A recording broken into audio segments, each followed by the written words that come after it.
The Honorable, the judges of the United States Court of Appeals for the Fourth Circuit. Oyez, oyez, oyez, all persons having any manner or form of business before the Honorable, the United States Court of Appeals for the Fourth Circuit, are admonished to give their attention, for the court is now sitting. God save the United States and this honorable court. Well, good afternoon, everybody. Welcome to the United States Court of Appeals for the Fourth Circuit. We have four cases on our calendar for this panel this afternoon. The first case is Yarazuddin versus Montgomery County. And Mr. Doherty, will hear from you whenever you're ready. Good afternoon. Thank you, Your Honor. May it please the court. In 2011, Yasmin Riazuddin sued Montgomery County for discriminating against her on the basis of her disability and for failing to provide her with reasonable accommodations. For the next 5 years, the county vigorously defended the case. It was only after a jury rendered a verdict in Ms. Riazuddin's favor in February of 2016 that the county relented and afforded Ms. Riazuddin the principal relief that she was seeking. They transferred to the county's MC 311 call center and accommodations that complied with the law. In our system of justice, jury verdicts have consequences. And this court should hold that a jury's verdict in favor of a plaintiff is a bright line when it comes to deciding prevailing party status, because the verdict changes the relationship. Yes, Your Honor. So in order to be a prevailing party, do you agree that there needs to be some judicially sanctioned action? Yes, I do. And I believe in this case, the jury verdict satisfies that. Even though the jury verdict was 0 and the district court denied equitable relief, which we then affirmed?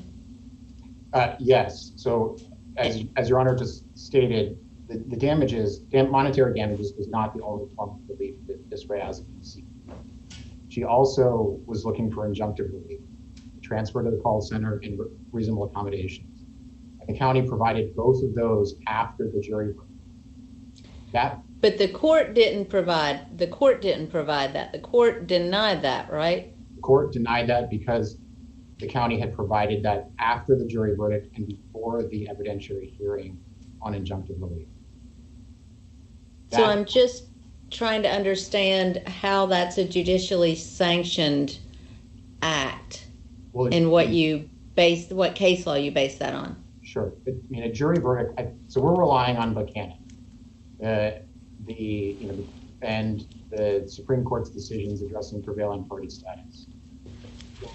In Buchanan, the court discussed the catalyst theory, and our claim of error here is that the district court found that Ms. Riazuddin wasn't the prevailing party because she's simply advancing the catalyst theory. This isn't a catalyst theory case. The procedural history here is very different from what was discussed in Buchanan. The jury verdict here separates this case from the procedural history in Buchanan. And while the district court didn't actually order the relief, the judicially sanctioned, judicially approved conduct here was the jury verdict. That verdict. Mr. Doherty, can I ask? So let me ask you this. So if this had been a case where there was no claim for equitable relief, it was simply a claim for monetary damages, and the jury found for your client on the liability prong, but then awarded 0 damages, and let's assume for the moment that there's a similar statute that allows prevailing party to seek relief for attorney's fees, what's the result in that case? I believe in that case that the result would be Ms. Riazuddin wouldn't be the prevailing party. So what's different about your case? That we also sought injunctive relief, and that was provided by the county after the jury rendered its verdict. That issue of injunctive relief was very much alive after the jury's verdict. And in a May 2016 status conference, the district court commented on the likelihood that Ms. Riazuddin would be entitled to injunctive relief based on the jury verdict. You can see the comments from the district court. So you're saying that the change in legal status was as a result of the jury verdict, correct? That's correct. How do you know that? How do we know that? I mean, yeah, the timeline certainly makes it seem like that, but wouldn't we be speculating? No, this isn't speculation, and there's no need for speculation in this case. So why did the county say we did this because of the jury verdict? No, of course the county wouldn't say that because okay, then position now. Don't I need to speculate then? No, the jury found that Ms. Ryazidin had been discriminated against because she hadn't been transferred to the call center, and then the county transferred her to the call center. The jury also found that she hadn't gotten a reasonable accommodation, and then she got a reasonable accommodation. Those things are closely tied. There's no need for speculation about the motivation. Can I ask you a question about the jury verdict? It did strike me that this case is maybe a little bit complicated because the only thing in front of the jury, right, was whether the county's activities prior to the first offer of an accommodation, the lighthouse, I'm sorry, I can't remember the exact name, but it had a lighthouse job, whether that constituted, whether prior to that point there had been discrimination, and the jury found there had. But I don't see how you can read into that jury verdict almost like a declaration that the only way this could be made right was with the transfer to the 311 center.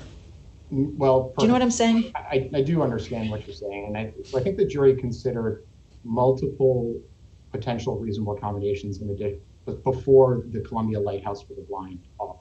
That's it, thank you. That wasn't presented to the jury because the offer was made so close in time before the trial that there wasn't enough time to do discovery and build the record for trial. Now, I think to your point, Judge Harris, if the county believed that that was a reasonable accommodation, then the county could have assigned Ms. Ryazidin to that position after the jury verdict, but tellingly they didn't. What the jury did, what the county ultimately did, was pretty much what Ms. Ryazidin was asking it to do: transfer her to the call center, give her a reasonable accommodation. I'm sorry, I really am just trying to work this through. If I'm remembering right, last time we heard this case, the complaint was that transferring her to the 311 center had not been a reasonable accommodation, right? I don't believe that. But wasn't that? I thought that was the argument, that they had transferred her, but not made enough other sort of surrounding adjustments to make that work. Right. That the work that she was doing at the call center wasn't everything that all the other people at the call center were doing. Right. So last time we were here, the argument was she did not get the relief she sought. That she didn't. So isn't that right? That the county's transfer of her to the new 311 call center had not been a reasonable accommodation? Well, that it hadn't satisfied. I mean, there was more that the county could have done, yes. Right. And sure, more that they had to do in order, right. So I guess, I mean, maybe this doesn't matter because maybe you think this case should go back to the district court and let the district court figure out whether this transfer was the result of the jury verdict. But it seems, I guess I'm a little bit troubled by the fact that the transfer that you were pointing to as kind of the part where she gets what she was asking for, when she got it, she went to court saying this is not what I'm asking for at all. Well, so I don't think it's that. She didn't say this isn't what I'm asking for at all. She said there's more. Well, she said it's not a reasonable accommodation. It's not a complete accommodation. It didn't allow her to do everything that everybody else in the call center was doing. Okay. Right. Now, but I guess you would say that it was some relief. It just wasn't complete relief. Is that your point? I think that's a fair way of categorizing it, and I think that doesn't bear on the question of prevailing party status. That's more the follow-up question about the appropriate fee award. In this case, Ms. Ryazidin is the prevailing party because she has a jury verdict and she obtained relief after the county transferred her to the call center. And the district court only denied injunctive relief because of that transfer and the accommodations that were provided. Now, was the jury verdict an enforceable judgment? The jury verdict in and of itself is not an enforceable judgment, but it is the product of it, and it does bear the sanction of judicial action in this case. And that's exactly why court-approved settlements and consent decrees are appropriate to confer prevailing party status. When there isn't a determination of judicial available, that's a jury verdict after a jury trial. Mr. Doherty, I will say that does seem kind of odd to me would be what the extent of attorney's fees should be awarded. And of course, in considering that, the judge could consider the amount of the verdict itself. But because the jury awarded no monetary relief, we're left with this argument about whether or not a jury verdict was, I know you don't want to call it the catalyst, but actually was the judicial imprimatur that prompted the resolution that was finally arrived at. I have two questions. The first one is, and this is not necessarily relevant to the appeal, but why was it that the jury wasn't allowed to award nominal damages in this case? I don't know that the jury wasn't allowed. I don't know that they were requested, honestly. Okay. Was that just a tactical decision, or? It may have been, honestly. I wasn't part of the trial team at the time. I don't know the full reasoning behind that decision. But we don't have the nominal damages award, and so we are in this slight predicament. But I don't think the analysis here needs to be any different than it would be if we were dealing with a monetary.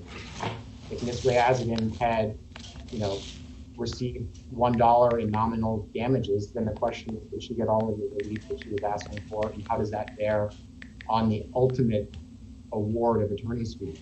The same question here, just because she, we're dealing with injunctive relief, but the question is, did she get what she was actually looking for as a result of the jury verdict? I don't think that analysis is any different simply because of the relief she's seeking.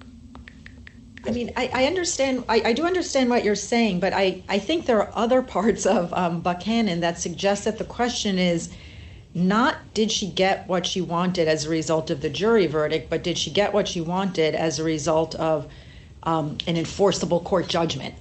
And I understand your argument that the facts here, the procedural history is different than Buchanan, but it's not obvious to me what you want us to do, I guess, with that language. That really does seem to suggest that the line it's drawing is between any kind of a voluntary action versus an action that is court required, where you could go to court and bring a contempt action if the defendant didn't do it. We want this court to establish, to hold that jury verdict in this prevailing party inquiry is a bright line. And that once a defendant goes past that time, they're not entitled to any presumption that their conduct is voluntary. That if they take actions to comply with the jury verdict after the verdict, that's no longer a voluntary action. And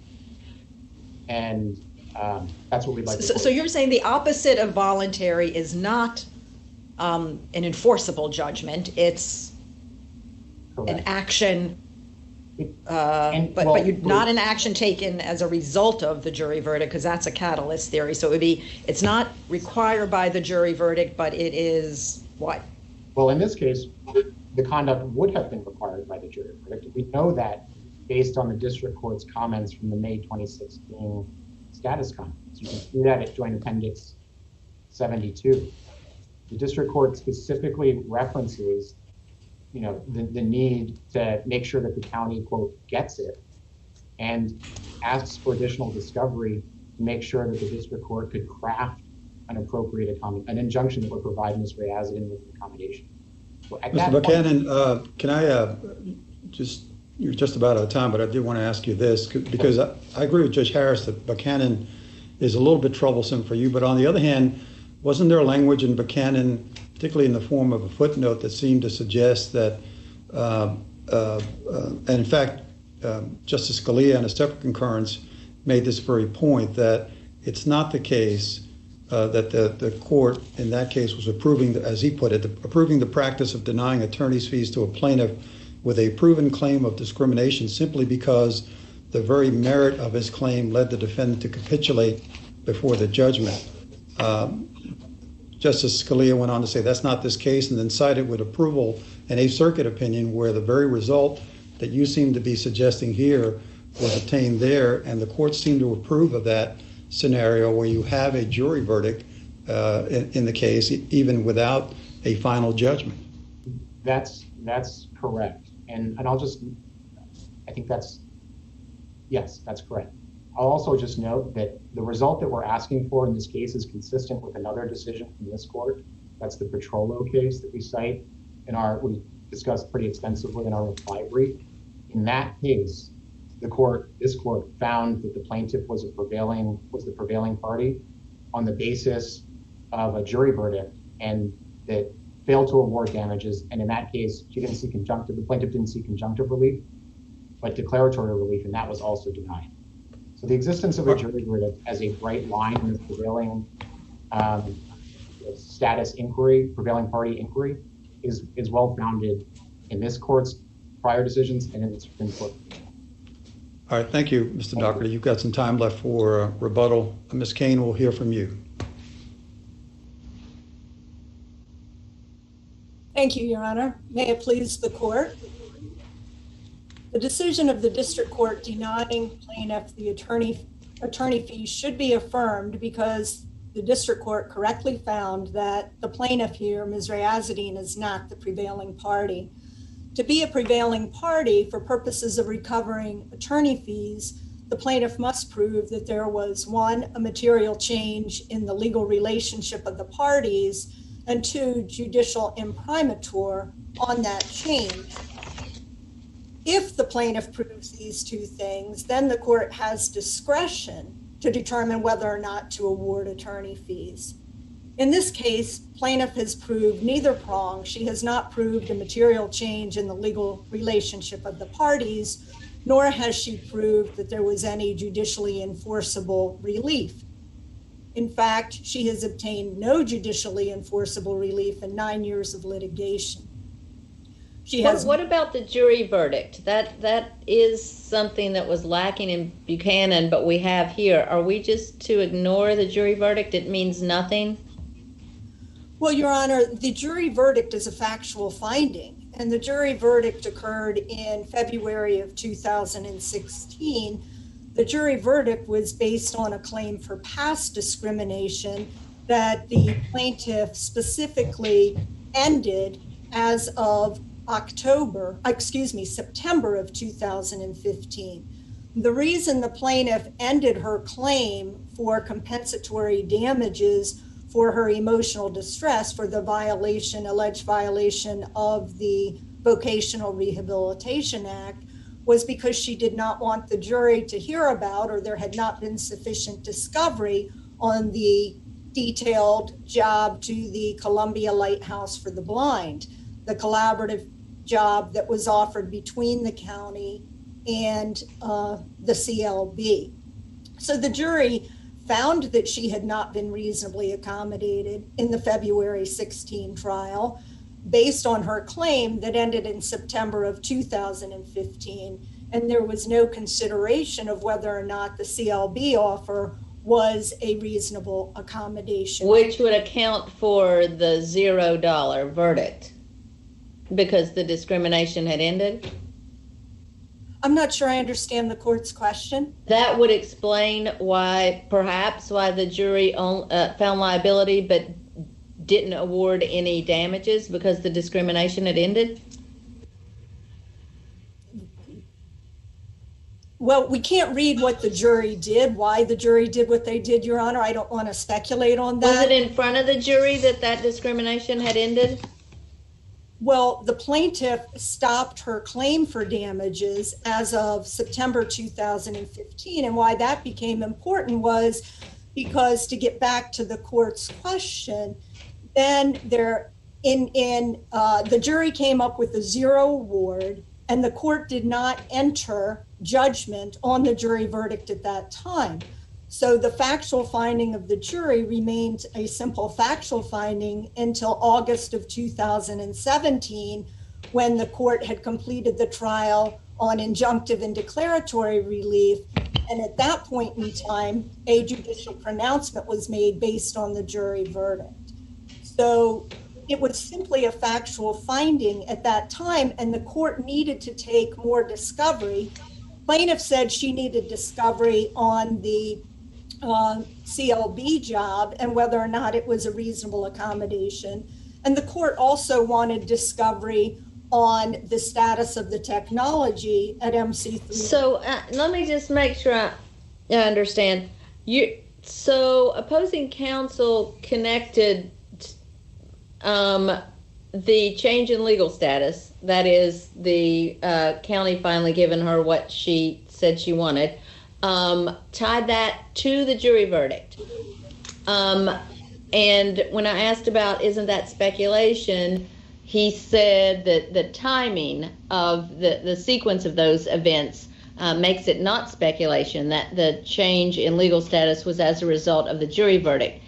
But if I'm understanding you correctly, the jury verdict was a year before the county changed its position? Is that right? The jury verdict was in February of 2016. In September of 2016, the county notified the plaintiff that she was being transferred to MC 311, and that took place in October of 2016. The trial on equitable relief there was discovery going on for that trial, and the trial on equitable relief took place in April of 2017. And then the court issued its memorandum of opinion in August of 2017. So as far as the timeline goes, Your Honor, in answer to your question, we had the jury verdict in February 16, the transfer in October of 16, the equitable relief trial in April of 17, and the judgment on the jury verdict saying that her award, there was a finding that judgment was entered in her favor in the amount of 0 for her compensatory damages, took place in August of 2017.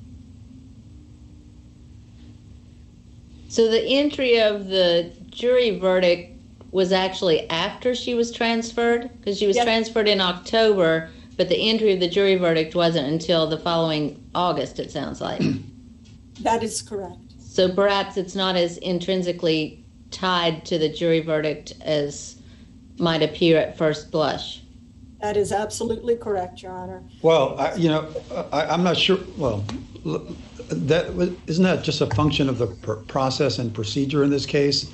Because it was inevitable, wasn't it, that there were going to be further proceedings here, because the claim was always about money damages and some form of equitable and declaratory relief. So it's not like the county, armed with that jury verdict of 0, could simply walk away and say, and do a victory dance and say, we're done. It was always contemplated that some further action was going to be required. And as I recall, Judge Blake in this case made it very clear that he thought the plaintiff was entitled to some kind of declaratory and/or equitable relief. The only question was what was going to be the form of that relief. And to your credit, I'm not criticizing the county for doing this. You stepped up and made the accommodation that the district court eventually thought was reasonable. But I guess I'm troubled by the fact that there was a jury verdict in this case, and that was in the end what prompted the county to act. And maybe that's saying the same as that was a catalyst, and maybe that's the end of this case. But why doesn't the jury verdict make all the difference here? Well, it does not, because of the trilogy of Supreme Court cases and the law on prevailing party status. Do we have any Supreme Court case that says a jury verdict is insufficient by itself to warrant an award of fees in a case like this? A jury verdict is nothing more than a factual finding until the court. I'm not sure you answered my question. Do we have any Supreme Court case that says that a jury verdict is not sufficient to allow for at least consideration of an award of attorney's fees in a case like this? A judicial pronouncement that is of discrimination under Hewitt v. Helms, court's indulgence.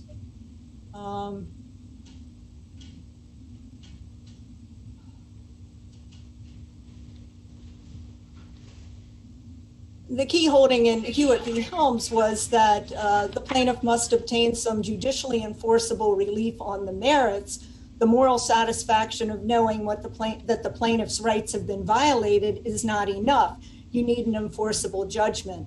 That was in 87. Then in 92, Farrar Court came back and reiterated and repeated the holding in Hewitt and said, To be sure, a judicial pronouncement that the defendant has violated the Constitution, unaccompanied by an enforceable judgment on the merits, does not render the plaintiff a prevailing party.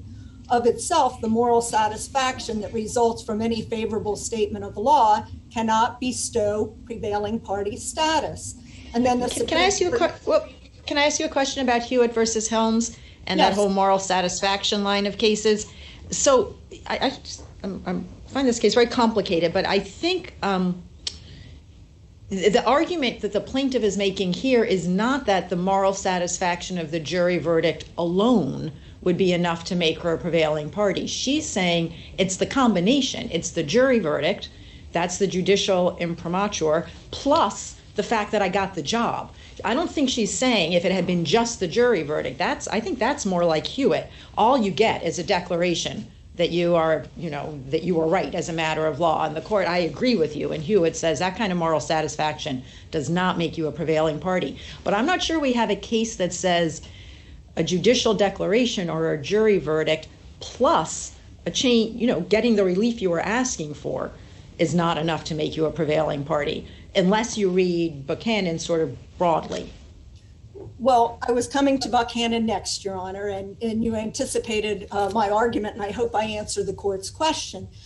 Buchanan, as the court knows, said that there must be a material change in the legal relationship of the parties that directly benefits the plaintiff, and there must be judicial imprimatur on that legal change. And further, Buchanan importantly excluded the catalyst theory and said the catalyst theory is not a permissible basis for the award of attorney fees. The court went on to say that enforceable judgments on the merits and court-ordered consent decrees create the material alteration of the legal relationship of the parties necessary to permit an award of attorney fees.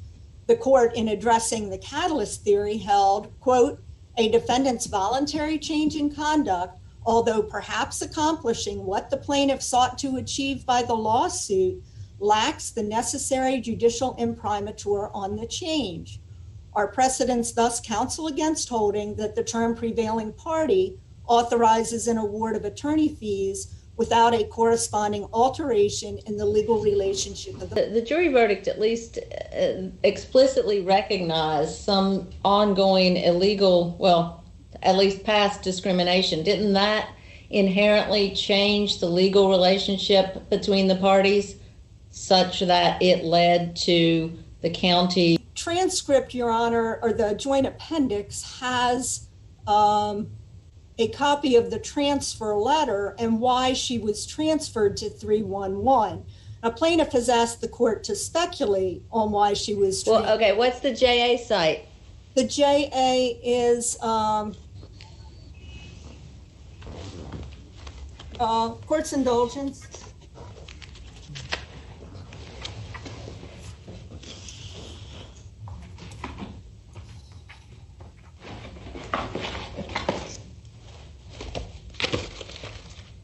Maybe I can find it. Your Honor, JA 76.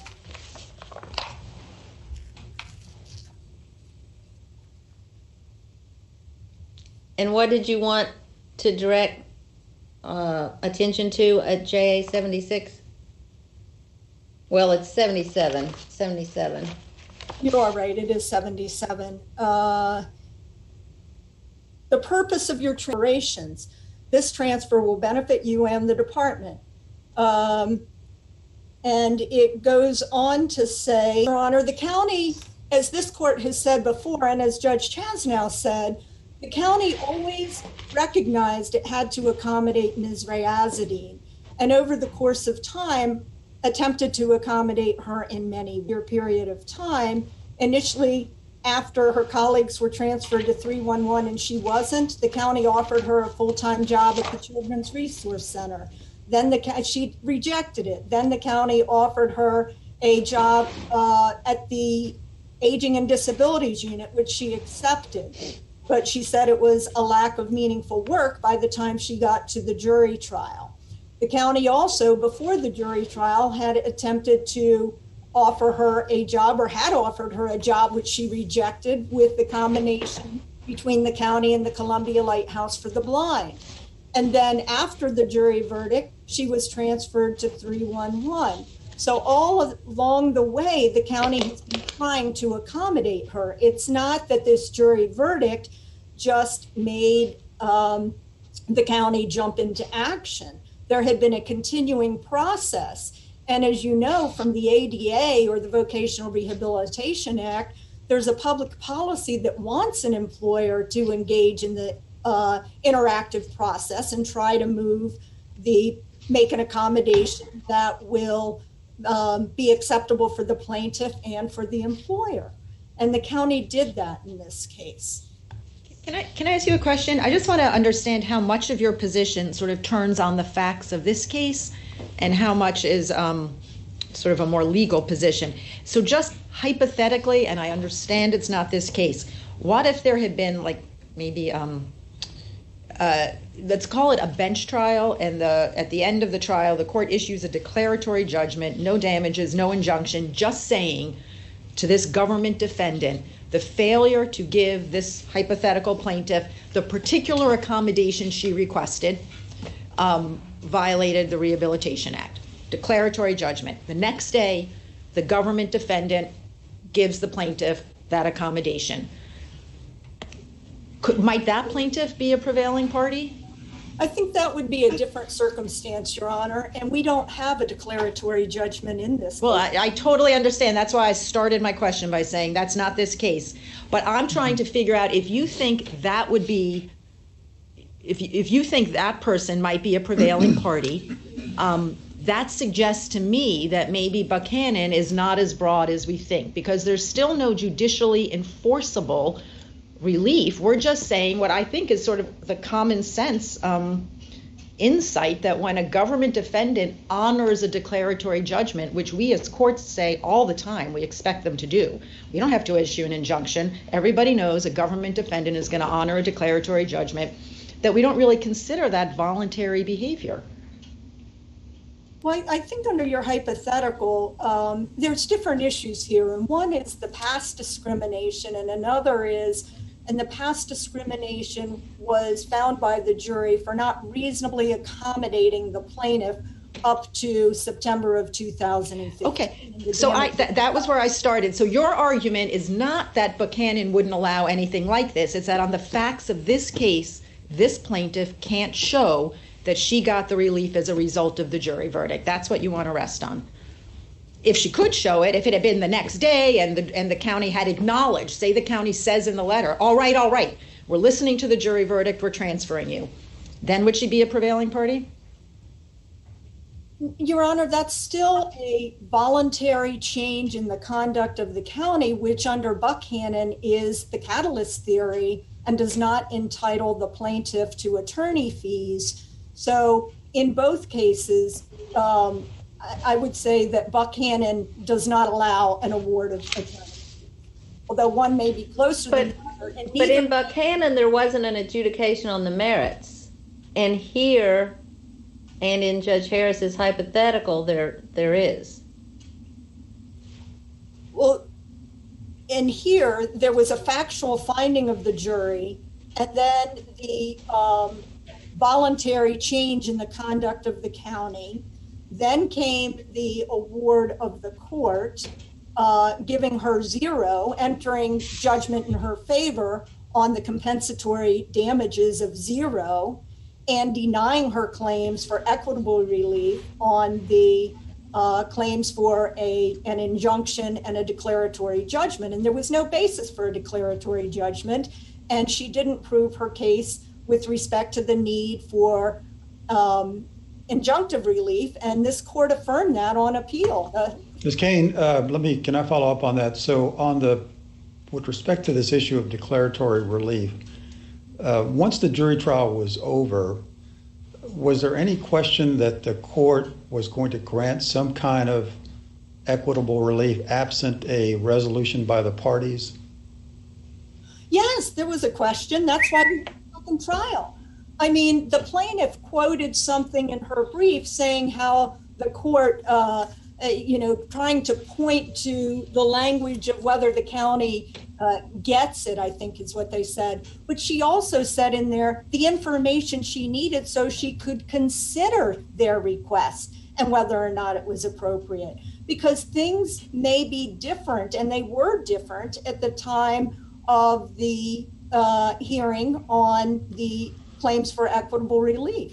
Well, then I guess what I hear you saying then is that you agree with Judge Harris that the jury verdict simply isn't causally related. It seems to be like a bifurcated claim. It doesn't matter what the jury said. There was still the question as to whether or not this plaintiff was entitled to any form of equitable relief. Is that your position?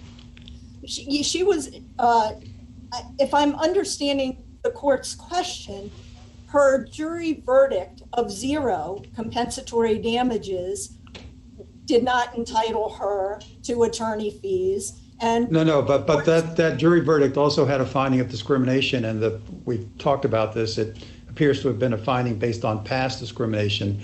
And my question is whether or not that finding had any imposed any obligation on the county to grant some form of declaratory relief. Whether the only question at that second hearing was what that form of relief was going to take. Now I understand the court's question. I apologize. No, that the purpose of the jury trial was on her claim for compensatory damages for emotional distress for the discrimination she had experienced. Stop. So at the end of the jury trial, the jury said, yes, there was discrimination, and in response to your claim, you get 0 award. Her second request was, I need injunctive relief. I want you to move me to 311. I want the county to make all of the software at 311, all of the maps, everything accessible. Second trial, second consideration. She went to trial on that, and her claims were denied. So there is no basis to award her under any attorney fees under that. Does that answer the court's question? Yes. The other point that I guess it's a question. So the judge, you're right, that Judge Chasnow denied a declaratory judgment, but that was in part because she thought that the jury verdict was sufficient for that purpose and that issuing a declaratory judgment would be superfluous. So it seems somehow the plaintiff is now being punished or penalized because the judge wasn't willing to go as far as she would otherwise have gone, having suggested that the jury verdict was sufficient for that purpose. So how are we supposed to take that? Well, Your Honor, that ship has sailed, because what we have here is she already appealed the court's denial of her claim for injunctive relief and the denial of her claim for a declaratory judgment. And this honorable court affirmed the district court and said those were appropriate findings. There was no abuse of discretion. Right. No, and I know that because I wrote the opinion, and the reason why we affirmed, or at least the reason why I affirmed, was because the district court judge said, and we agreed with her, that was superfluous, meaning that the jury verdict was sufficient. So, Your Honor, it's still, we go back then to Buchanan and Farrar and Hewitt, and we look at what did the plaintiff obtain here? What judicially enforceable relief did she obtain?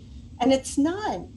The change in conduct was voluntary by the county, and she's not entitled under the catalyst theory to obtain attorney fees as a result of that. Okay, thank you very much, Ms. Kane. Mr. Doherty, you've got some time for rebuttal. Go ahead. Your Honor, thank you. There was some discussion of Buchanan and how broad it is in the Supreme Court case law on this issue.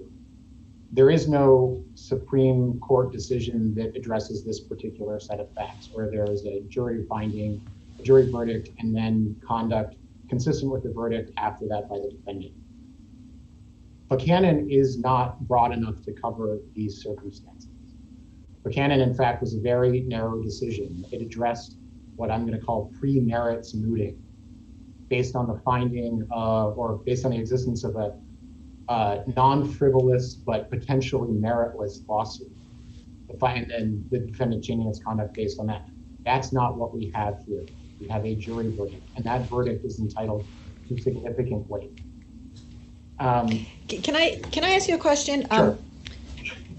And this came up when I was talking to your colleague. So you're not resting, if it had just been the jury verdict, that would not be enough to make you a prevailing, or to make your client a prevailing party, right? It's the jury verdict plus the transfer? Correct. I mean, quite honestly, I can't conceive of a situation where there would just be a jury verdict. We need the transfer to affect the change. Either the county was going to do that like it claims and we dispute that. I'm sorry, if it had just been the jury verdict and the county had said, whatever, we're not doing anything, and that had been the end of it. Then the district court would have ordered relief. See that from. And what if the district court didn't? Consider it a hypothetical. What if there's a jury verdict awarding 0 damages and that's the end of it? Do you think you're a prevailing party? With the claim for injunctive relief still out there? Yeah. Or maybe, I guess, so are you saying you already answered this because if you didn't ask for injunctive relief, you wouldn't be a prevailing party? Correct, exactly. Okay, yeah. So you want us to say that it's the combination of the jury verdict plus any conduct that's consistent with that verdict? What I'm trying to get at is, how does the transfer have to be related to the verdict in your mind? Fill out that sentence for me. It's the jury verdict plus conduct that is, I think, consistent with the verdict, that is, in very simple words, sort of does what the plaintiff has been asking them to do. That. Because what I'm trying to figure out is, if you're right, do we remand to the district court and say, look, you misunderstood the standard, Buchanan is not as broad as you think. So long as this conduct was caused by your jury verdict, that's good enough. Now you figure out whether it was caused by the jury verdict. Is that where we are? No. So the court. No. Okay. This court should make a finding that Ms. Ray-Azadin is the prevailing party. That once that finding is made, then it goes back to the district court simply to determine the amount. Do we have to decide that the transfer was caused by the jury verdict to make that finding, in your view, or not? I think so, but I think that's a question of law. I think that's a question that that's a line that should be drawn in this case. Whereas Buchanan, but caused by is the caused by caused by is the standard. Okay. I don't know if it's consistent with, caused by, consistent with. I think those are. Well, those are two different things. I think consistent with is sufficient in this case. Mr. So if go ahead. No, go ahead. You go ahead. Judge Thacker. All right. So if the county had not made the transfer after the jury verdict, then where would you be? Then we would,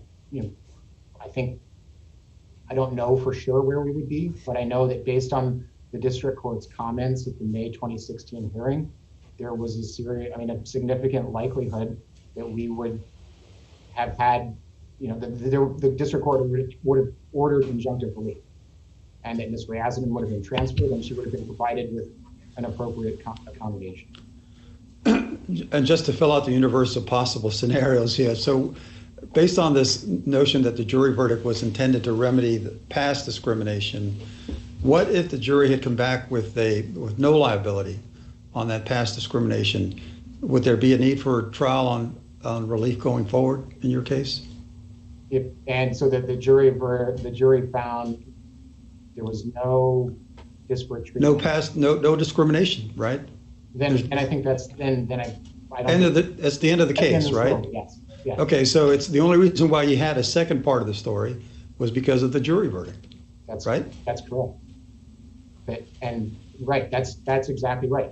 At the time of the jury made factual findings. They determined that Ms. Ray-Azadin had been discriminated against, but she had not received an accommodation. That led into and kept alive the claim for injunctive relief. And Judge Diaz, I think you mentioned, in your questioning with Ms. Kane, the unique procedural history that occurred after. There was a significant period of time after the jury verdict and before judgment was entered. And that was largely due to the fact that the district court needed to figure out how Ms. Ryazidin was going to be appropriately accommodated. She ordered discovery to satisfy, the district judge ordered a period of discovery to make sure that she had the necessary information to craft. But the district court itself, the court that you say was going to do all this if the county hadn't done it instead, that same court has said your client is not a prevailing party. Correct. So I think that analysis is... Get my mind around that. But we think that analysis is incorrect, and that's why we're here today. Right. I mean, and I see I'm out of time. I would love to continue discussing, but Well, no, Judge Thacker had a question, so you can finish answering it. Yeah, I'm finished. Thank you. Okay. Thank you, Ron. Well, thank you very much, counsel, for your arguments. The case has been submitted. We would typically come down from the bench and shake your hands. Obviously, we can't do that, so we'll have to do with a virtual handshake and a thanks for your service to the court. So thank you very much, and we'll move on to our second case.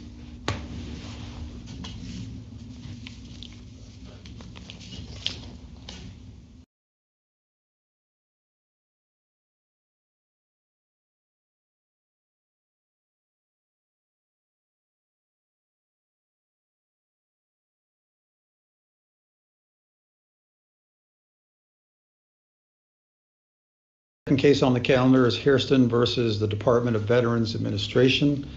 Ms. Wall, whenever you're ready. Thank you, Your Honor. May it please the court, I'm Gabe Wool. I represent the appellant, Mr. Arthur Hairston. Mr. Hairston is an Air Force veteran who filed a pro se complaint alleging discrimination in the Northern District of West Virginia. The district court wrongly dismissed his complaint for lack of subject matter jurisdiction and for failure to exhaust his administrative remedies. The district court does have jurisdiction over Mr. Hairston's claims, and he was not required to exhaust remedies. The facts of this case are important. Mr. Hairston is a pro se plaintiff, so his complaint needs to be construed liberally. Mr. Hairston's complaint alleged that on August of in October of 2018, he attempted to apply for veterans benefits to file.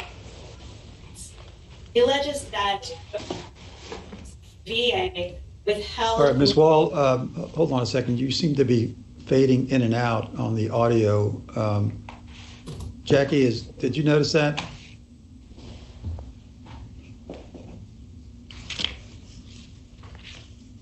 Jackie, you there? Yes, sir. Ms. Wall. Ms. Wall's audio seems.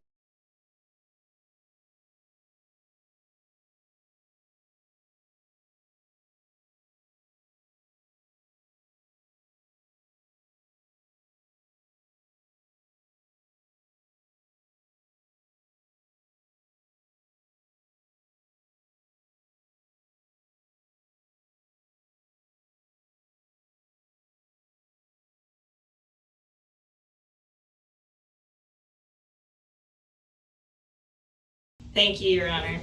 Going back to the facts Mr. Hairston alleged in his complaint, it says that in August of 2018 and again in October of 2018, he attempted to apply for veterans benefits.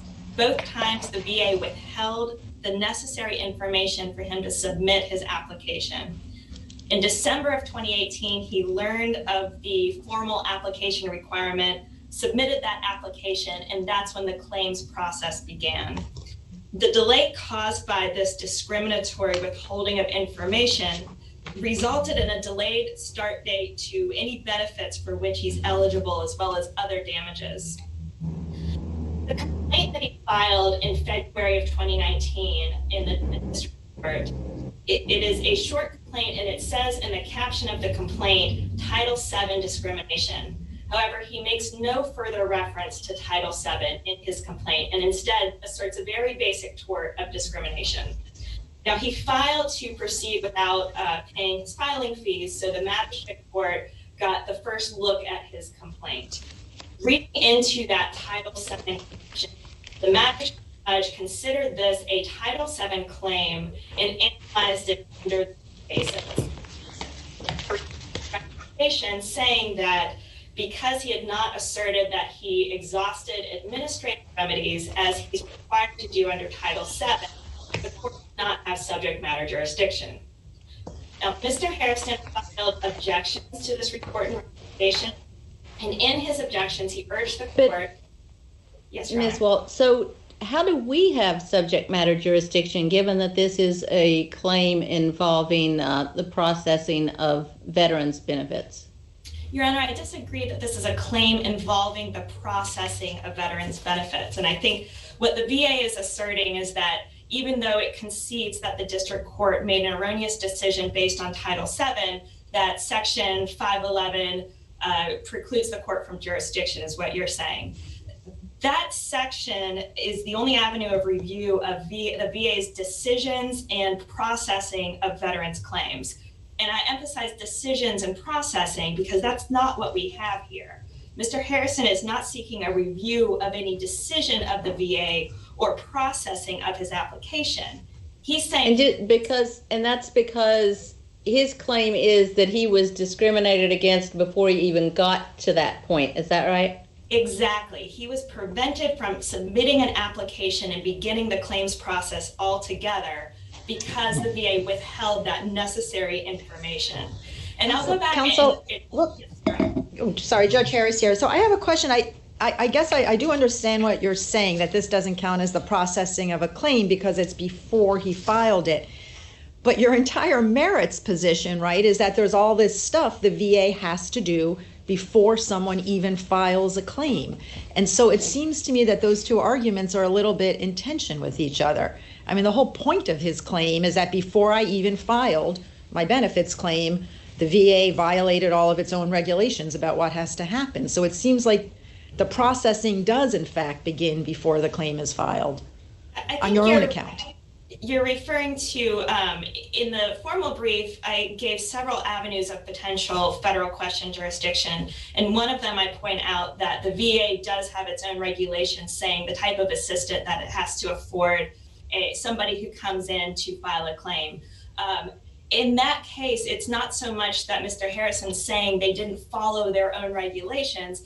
That would be an avenue of an equal protection violation, saying that it was the discrimination that caused an unequal application of these protections. But that's just one avenue of potential federal question jurisdiction that I put forth in there. Section 511 does not preclude the jurisdiction of this claim. That is simply jurisdiction at the gate. Mr. Harrison never even got through the door. This claim is different than his claim for entitlement to benefits. And the VA's cases supporting this jurisdictional bar all deal with challenging the denial of benefits or the delay in the provision of care or benefits. There's no final decision alleged in Mr. Harrison's complaint, and no claim he alleges that was being processed. The process that he's stating here doesn't begin until he files his formal application in December of 2018.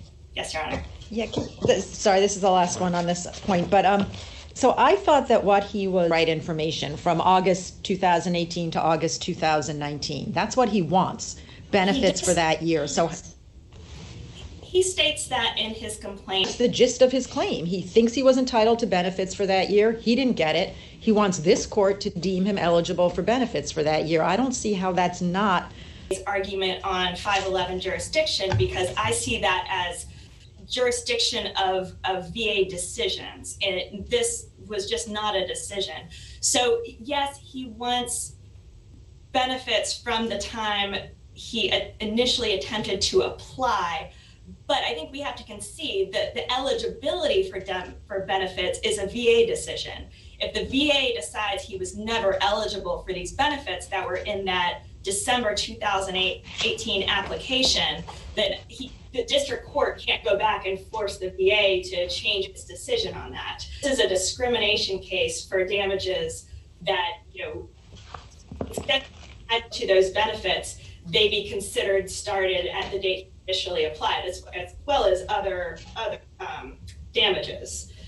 He also submitted his objections to the report recommendation, and in his objections, he stated that this is not a Title VII case.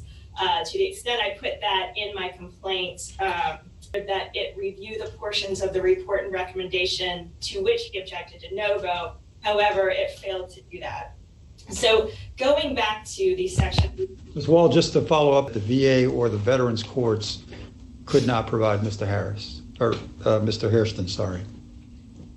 He has currently an appeal going for the denial of those benefits that he applied for in December of 2018. So if the VA ultimately decides he was never eligible for benefits based on that, I don't know that he can't go back and ask the district court to compensate him with benefits he was never entitled to.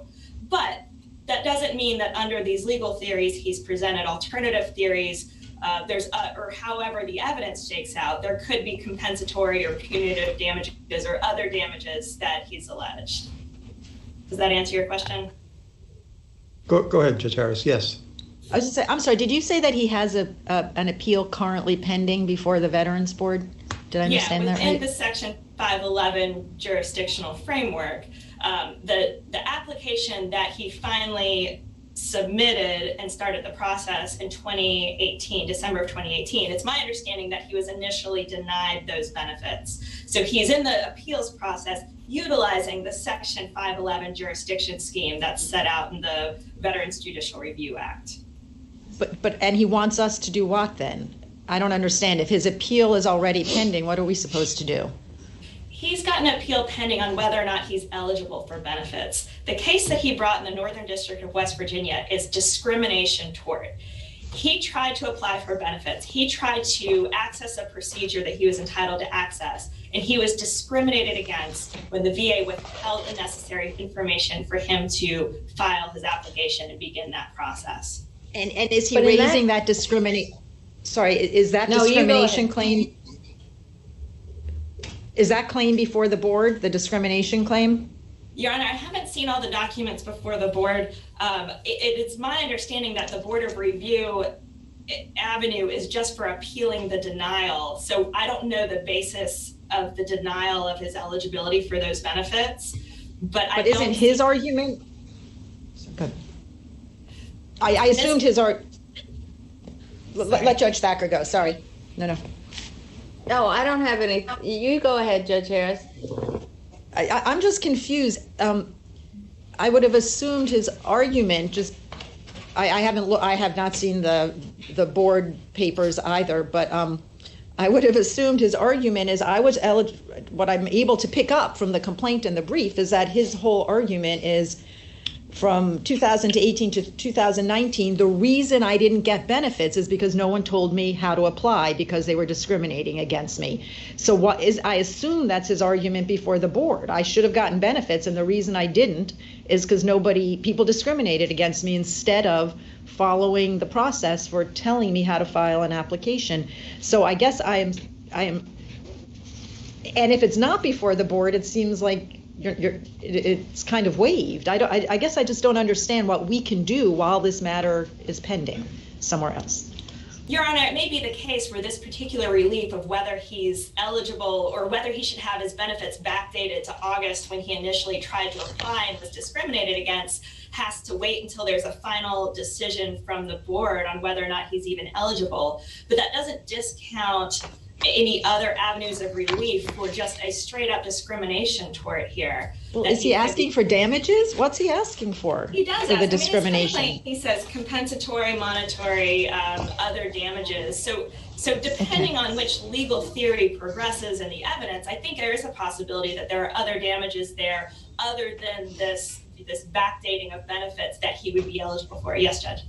How would he have a claim for damages if in fact if his VA benefits claim is ultimately denied based on discrimination? Isn't there a proximate cause problem there? I read the complaint in the application process differently than Judge Harris.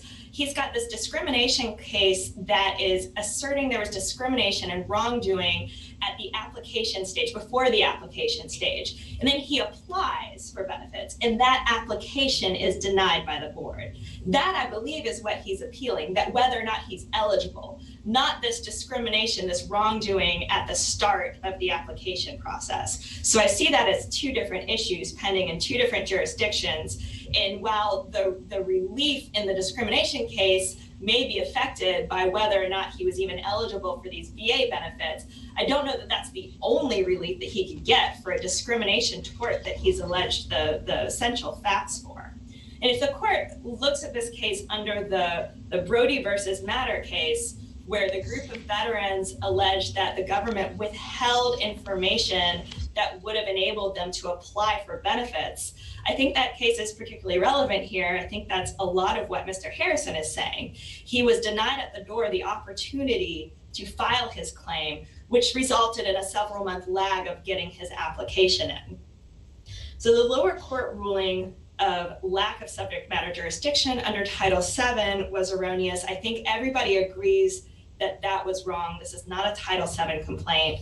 I'm contending that Section 511 does not apply here because there was no claim in process or a decision by the VA at the time the wrongful conduct occurred.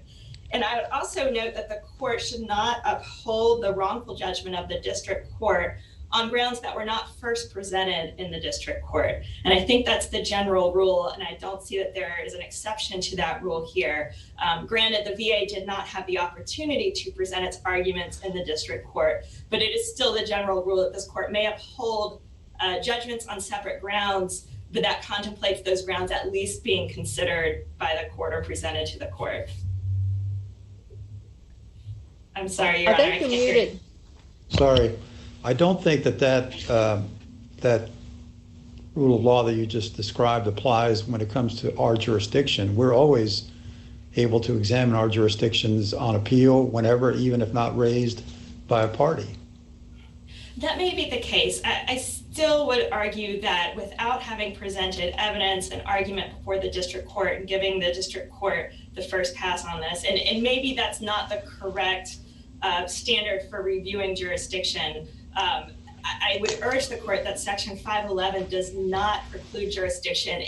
And to the extent the court would consider it, it appears we have sort of a factual issue of when a claim process begins, right? Because none of the cases that the VA discusses talks about conduct that happened before there was a claim in process. And Your Honor, I see that I'm out of time. I can reserve the rest for my rebuttal. All right, thank you, Ms. Wall. Ms. Neumeister, we'll hear from you. Good afternoon, Your Honors. May it please the court, McKay Neumeister on behalf of the government.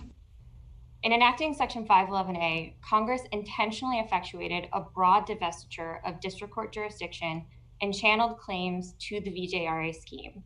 That provision reserves to the Secretary, quote, all questions of law and fact necessary to a decision by the Secretary under a law that affects the provision of benefits. The consensus of courts is that Section 511A applies to any claim that would require a court to determine whether the VA acted properly in handling a request for benefits. Plaintiff's claims here do exactly that. His complaint at page 5 of the JA seeks, quote, the benefits entitled from August 2018 to present. And his reply brief at page 4 reiterates that he's requesting that his benefits application be deemed completed as of August 2018. In substance, what plaintiff challenges is the effective date of any pension benefits that he might be entitled to. His claims thus fall in the heartland of Section 511A and must be brought through the VJRA scheme. I'm sorry, Your Honor, I believe you're muted. Okay. I'm having trouble this afternoon, but thank you for that. Your opponent says that this claim is about much more than a simple denial of an application for benefits, but entails some form of discrimination and not being guided properly along the way. Would the VA have any jurisdiction over a claim, whether equal protection, due process, discrimination over a claim like that? Yes, Your Honor. So the constitutional claims are routinely pursued through the VJRA scheme, particularly due process claims. really the full panoply of the issues that plaintiff is raising in this case can proceed through the VJRA scheme. And in creating that scheme, Congress intended that that is what would happen, that all questions of law and fact respecting veterans' benefits would proceed through the VJRA scheme. To the exclusion of the district courts. That's correct, Your Honor, to the exclusion of the district courts. And Congress set that scheme up with several important purposes in mind. It wanted to ensure consistency and uniformity in veterans' benefits decision-making. It wanted to prevent overburdening the district courts with this litigation, and to ensure that the necessary expertise that exists in that scheme through the regional offices, the Board of Veterans Appeals, the Court of Appeals for Veterans Claims, which is a specialized court just for these issues, and then the Federal Circuit, that those were the courts that were deciding these questions, which involve sometimes complex policy-making determinations and applications of VA policies. Can those bodies award punitive damages? I'm not certain of that answer, Your Honor, whether that is a kind of relief that they can award, but ultimately, regardless of whether that's the case, Congress made a determination that these kinds of questions would proceed through that scheme, and it is the entities in that scheme, and ultimately the Court of Appeals for Veterans Claims and the Federal Circuit that would make determinations with respect to liability and the availability of any relief. Just because a particular claimant might not be successful in achieving the specific relief he might seek doesn't mean that he's entitled to another forum. Congress has chosen the forum for these questions to be litigated. And ultimately, Your Honor, there is no unfairness in the result here because as was mentioned earlier, plaintiff is actively litigating the substantive benefits determination in the proper forum right now. And there are avenues for plaintiff to raise the claims in this action through the VJRA scheme as well, which is precisely how Congress intended these kinds of claims to be decided. Counsel, it seems like everything got mixed up because the district court, the magistrate judge and the district court thought this was a Title VII claim, and you're conceding, right, that what happened below, that was incorrect. This should not have been treated as a Title VII claim? That's correct, Your Honor. We think that was a mistake. Okay, and so normally, as your colleague points out, we would send this back to the district court and maybe let the district court take the first look at this jurisdictional question under the VJRA, but can we not do that here? Is there a question as to whether we have jurisdiction to hear this appeal?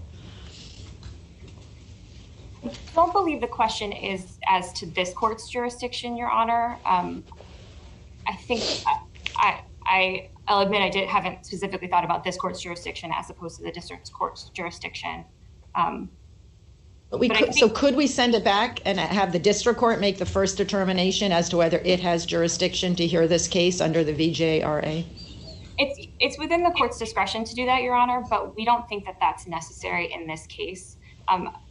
Earlier, Judge Diaz was asking my colleague about the ordinary forfeiture rule and the requirement that issues that aren't raised below can only be raised with extraordinary circumstances. And the court has previously recognized that does not apply to issues of subject matter jurisdiction. Particularly in a case from last year, Jesus Christ is the Answer Ministries, Inc. v. Baltimore County. That's 915 F. 3rd 260 at footnote 2. The court recognized that for issues that aren't raised below, there are two ways the court can consider that for the first time on appeal. Either the ordinary forfeiture rule and a showing of extraordinary circumstances, or it's an issue of subject matter jurisdiction.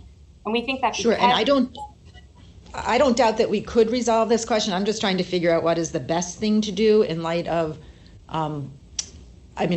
whether it would be helpful for someone to take a look at what's going on in the VA and get like an actual record about what is going on here. If we decide the issue, we have to do it just on these briefs. And so that's my question.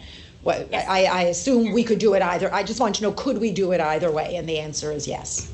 The answer is yes, Your Honor. But we don't think that a remand would be necessary in this case or even helpful because it is a question of subject matter jurisdiction. It's a pure legal question, and there is no factual development that would be necessary for aiding the resolution of this question. Okay. yes, the parties have had a chance to address this now, and plaintiff's reply brief didn't identify any specific factual questions that would be, further development of which would be necessary for resolving this. If you look at the complaint, the relief that plaintiff is seeking, the nature of his allegations, and the questions that it would require the district court to decide, that clearly falls within the heartland of Section 511A. It clearly is asking the court to determine whether the VA acted properly in handling a request for benefits, which is what the consensus of the courts, including the DC Circuit and Thomas v. Principe, the Ninth Circuit en banc in the Veterans for Common Sense case, they've all articulated and endorsed that standard. And under that standard, these claims are precluded. Would it make a difference if instead of seeking sort of individual relief, this were more like reform litigation, a class action where everyone came in saying, we're not challenging our benefits determinations. We just think that the VA is doing this wrong and it needs to start giving people better information before the application process. Would that make a difference? I understand that's not the case we have here, but the courts seem a little bit more mixed up about what happens in a case like that. I believe it wouldn't, Your Honor. If you look at the Veterans for Common Sense case, that involved a similar situation where there were advocacy organizations that were claiming that the VA's procedures were causing unreasonable delays, and that they weren't purporting to challenge a particular determination. But the court said that nonetheless is precluded because it would require examining questions of law and fact necessary to the Secretary's decision affecting benefits. And similarly, in the Beeman case out of the Sixth Circuit that we cite in our briefs, that was another case involving a potential class action alleging challenges to procedures and alleging that there were unreasonable delays, and the court determined that that was also precluded under Section 511A.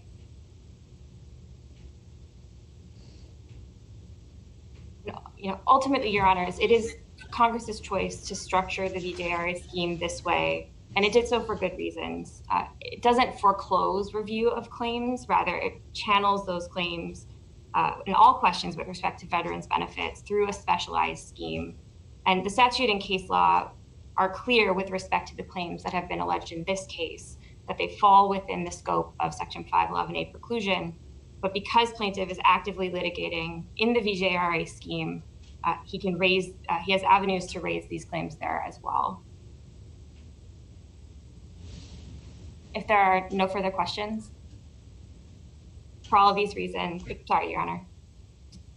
Okay. For all these reasons, we would ask that the court affirm the district court's dismissal for lack of subject matter jurisdiction. Thank you very much, Ms. Neumeister. Ms. Wall, you have some time for rebuttal. Thank you, Your Honor. The VA makes decisions on eligibility of benefits, on amount of benefits, on reimbursement for the provision of health care.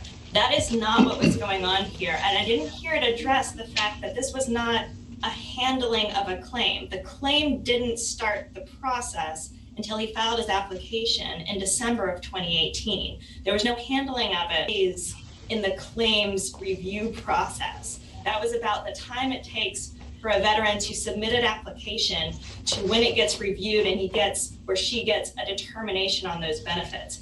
And every case that Ms. Neumeister cites has to do with a final determination on benefits or some kind of glitch in the processing of a claim. Mr. Harrison is alleging the wrongdoing here occurred before the claims process begins. So in his complaint, we don't get to Section 511 jurisdiction. And to the extent that this court is tempted to make the subject matter jurisdiction ruling based on 511, that raises, which is when does a claim start? When does a claim process begin? Mr. Harrison's allegations, that would be December when he finally got the information he needed to file his application and process his claim. So, in closing, 511, I read the decision, a review of plaintiff's claims can be made without affecting the decision of the VA. That could go forward like it did in Brody. That was a withholding of information case. That was a access to courts case. And I would urge the court to consider Mr. Harrison's case in that light rather than the VA handling his claim that had been submitted or the process with the final determination that the VA made on his claim, which of course he is appealing in a separate track. Unless the court has any further questions, I believe I'm finished. Thank you, Ms. Wall. I don't believe my colleagues have any further questions, so the case has been submitted. Ms. Wall, I want to thank you. I want to thank both counsel, but I want to thank Ms. Wall especially for taking on this case as court-appointed counsel. We could not do what we do on the court without fine, talented lawyers like you being willing to take on causes on behalf of plaintiffs like Mr. Hairston, who deserves to be ably represented in court, and he was today, so thank you, as was the government in this case by Ms. Neumeister. So thank you very much for your arguments. We would typically come down and shake your hands. Obviously, that's not possible given the circumstances, but we are grateful to you nonetheless for your very able arguments here this afternoon. So be safe and stay well. Thank you very much. Thank you, Your Honor. Thank you, Your Honor. Judges Harris and Thacker, do you want to take a break? Do you want to move forward?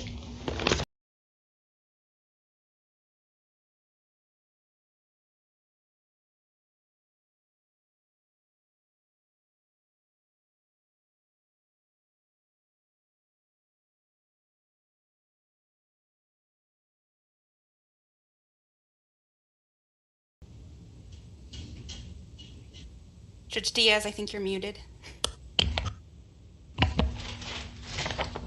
I need a full-time unmute assistant with me to handle this process. It's much too complicated for me. All right, the third case is U.S. versus Harris. And Mr. Becker, we'll hear from you. Good afternoon, Your Honors. I'm Stephen Becker on behalf of the appellant Daniel Harris. This appeal presents an interesting case of first impression regarding the Military Extraterritorial Jurisdiction Act and its incorporation into 18 U.S.C. Section 7(9), which places the primary jurisdiction in the courts martial. Though the case involves a relatively complex statutory schema, the facts are very simple in this case. There are three facts and they are undisputed. First, that count 14 of the superseding indictment alleges that defendant Harris committed conduct overseas in the special maritime and territorial jurisdiction of the United States. Secondly, that the defendant was an active Navy member at the time, subject to the Uniform Code of Military Justice. And thirdly, the indictment did not allege that he committed the offense with a co-defendant who was not subject to the UCMJ. Mr. Becker, can I ask about the indictment? Didn't the indictment also allege that part of the conduct was committed within the continental United States? It did. That's correct, Your Honor. And in fact, the proof at trial was that some of the acts in this case relating to the criminal offense occurred in Virginia and elsewhere. So why doesn't that solve the issue of the extraterritorial problem if one exists, if part of the conduct occurred within the United States and a jury so found?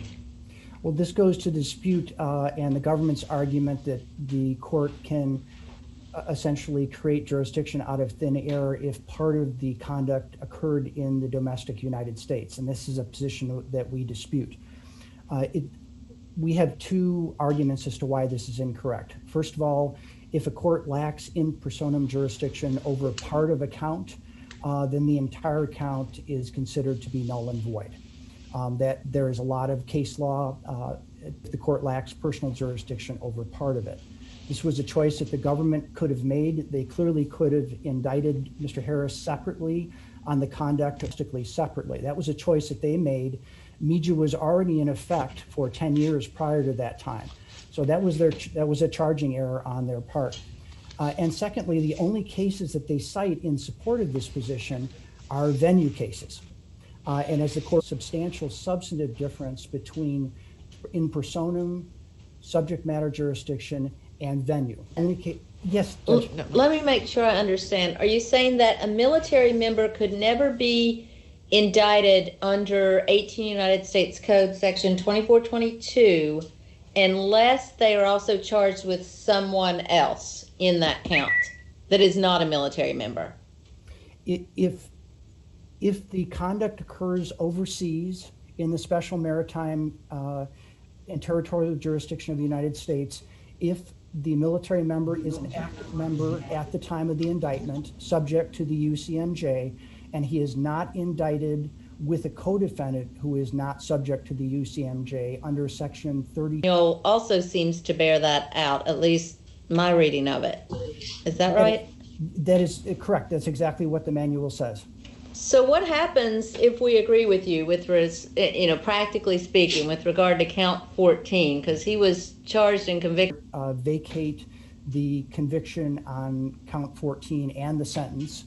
And of course, at minimum, the case would have to go back then for resentencing. But because of the facts of this case, count 14 was critical with respect to victim HK. And Mr. Harris was also charged in count 1 with respect to victim HK. All of the Skype chats that came in against Mr. Harris came in count 0. And the most damning evidence in the case came out in count 1. It was called the reflection video. So what we would ask is at minimum that the case be remanded for an evidentiary hearing for the judge to determine the prejudice from count 14 and how it affected. So count 1 is the only production count? With respect to HK, that's correct. And that was from a video. How many production counts? I'm not sure exactly how many production counts there were, but this was the production count with respect to HK. Production counts typically drive up the sentencing, and if there's more than one, I'm just not sure how a single count. Not that you might not be right about the personal jurisdiction. I'm just trying to sort out what it really means. No, I understand your concerns, Your Honor. The reason I'm making this argument is that the most damning evidence in the allegedly reflection of him and some diplomas in the back. So this is what basically sealed the case for the government. But they didn't have any of the Skype chats that came in through count 1. All of those came in through count 14. And because they dealt with the same victim, this had, I think, a prejudicial impact conceivably on the entire case. Judge, did you argue for this in the district court? Did you argue that under what we're calling now sort of your jurisdictional theory, although I want to come back to that, that the relief would extend beyond vacating count 14? I did. I did argue that count 1 was affected by count 14 in the district court. Yes. Okay. So I guess I'm not really understanding why this is a jurisdictional question. I thought we have cases saying that personal jurisdiction in a criminal case is established by the presence of the defendant in the court during the criminal proceedings itself. I thought this was more a question about whether we can just sort of the scope of this statute and whether it applies extraterritorially. But if I'm wrong, explain that to me, please. Yes, Judge. The question here is which court has jurisdiction over Mr. Harris, has in personam jurisdiction. So the question is whether the civilian court has in personam jurisdiction over him in this case, or whether the court martial has jurisdiction. And so have I misread our cases saying that in personam jurisdiction is established by the presence of the defendant at the criminal proceeding? The cases don't say that. It's entirely possible. Like I'm no military justice expert, so perhaps I've misread them. Yes, I think, Judge, this was the government's argument, basically using the Kerr-Frisbee doctrine is what they were referring to. This, of course, is an extradition doctrine dealing with the fact that if someone is extradited across international lines, that the illegality, basically, of the arrest does not affect the personal jurisdiction in the new country. But that's an entirely different issue. The question here is Congress has in MEJA specifically stated that the military has in personam jurisdiction over actions occurring overseas in, for example, a military installation as here in Japan, and that the civilian court does not. Every one of the cases that I've cited in my brief reject the government's position, basically that if you commit a crime overseas and you're in the military and you're active, only the military has jurisdiction. That's what MEJA was put in, designed to do. MEJA was also designed to make to close a gap in the current case law, which had allowed contractors and others accompanying the military overseas to avoid criminal prosecution. But Congress, I understand your statutory argument. I just thought that the question it was answering was does this statute apply extraterritorially to a military base in Japan? And your answer was no, it doesn't, because, or at least not as to active duty military personnel, because they are more appropriately handled through the Military Code of Justice. But I'm still struggling with how a district court doesn't have in personam jurisdiction over someone sitting in its courtroom. Okay, let me try to I mean, it may not make a difference whether we think of it as a question about the scope of the offense or jurisdiction, but I'm just struggling with how can there not be jurisdiction? He's sitting right there. Sure. I think that the reason that they don't have in personam jurisdiction is that Congress has explicitly excluded that jurisdiction from a civilian court. Immediate is the answer in section 3261D. And also, Your Honor, in answer to your question, there are two different issues here. I know it's confusing, and I think the government got them confused in their brief. There is a marked difference between the extraterritorial reach of a criminal statute and whether, in fact, a court has personal jurisdiction over the defendant. The one deals with the 5 principles of international criminal law: nationality, active personality, passive personality, protected principle, and universal jurisdiction. Whether there is a reach that goes outside the domestic boundaries of the United States, but that's a different question of whether the court itself has in personam jurisdiction over a defendant. I know those are confusing issues, but they're critical in this particular case. Okay. And then with the several minutes I have remaining, I wanted to just discuss the other argument principle. Wait, I'm sorry, I just have one quick question. When was the motion about this lack of in personam jurisdiction originally made? Was it after the verdict? Was that the first motion on this? The first motion was when I brought a 2255 petition on behalf of Mr. Harris. So after the verdict, it wasn't after the indictment, it wasn't as part of the pretrial proceedings? That's correct, and I alleged ineffective assistance for both trial and appellate counsel for failing to raise it. And then lastly, I'd just like to address briefly the argument that was made by the government that Section 7.3 should apply as opposed to Section 7.9. This is a statutory construction question. The government's argument fails on 2 canons of statutory construction.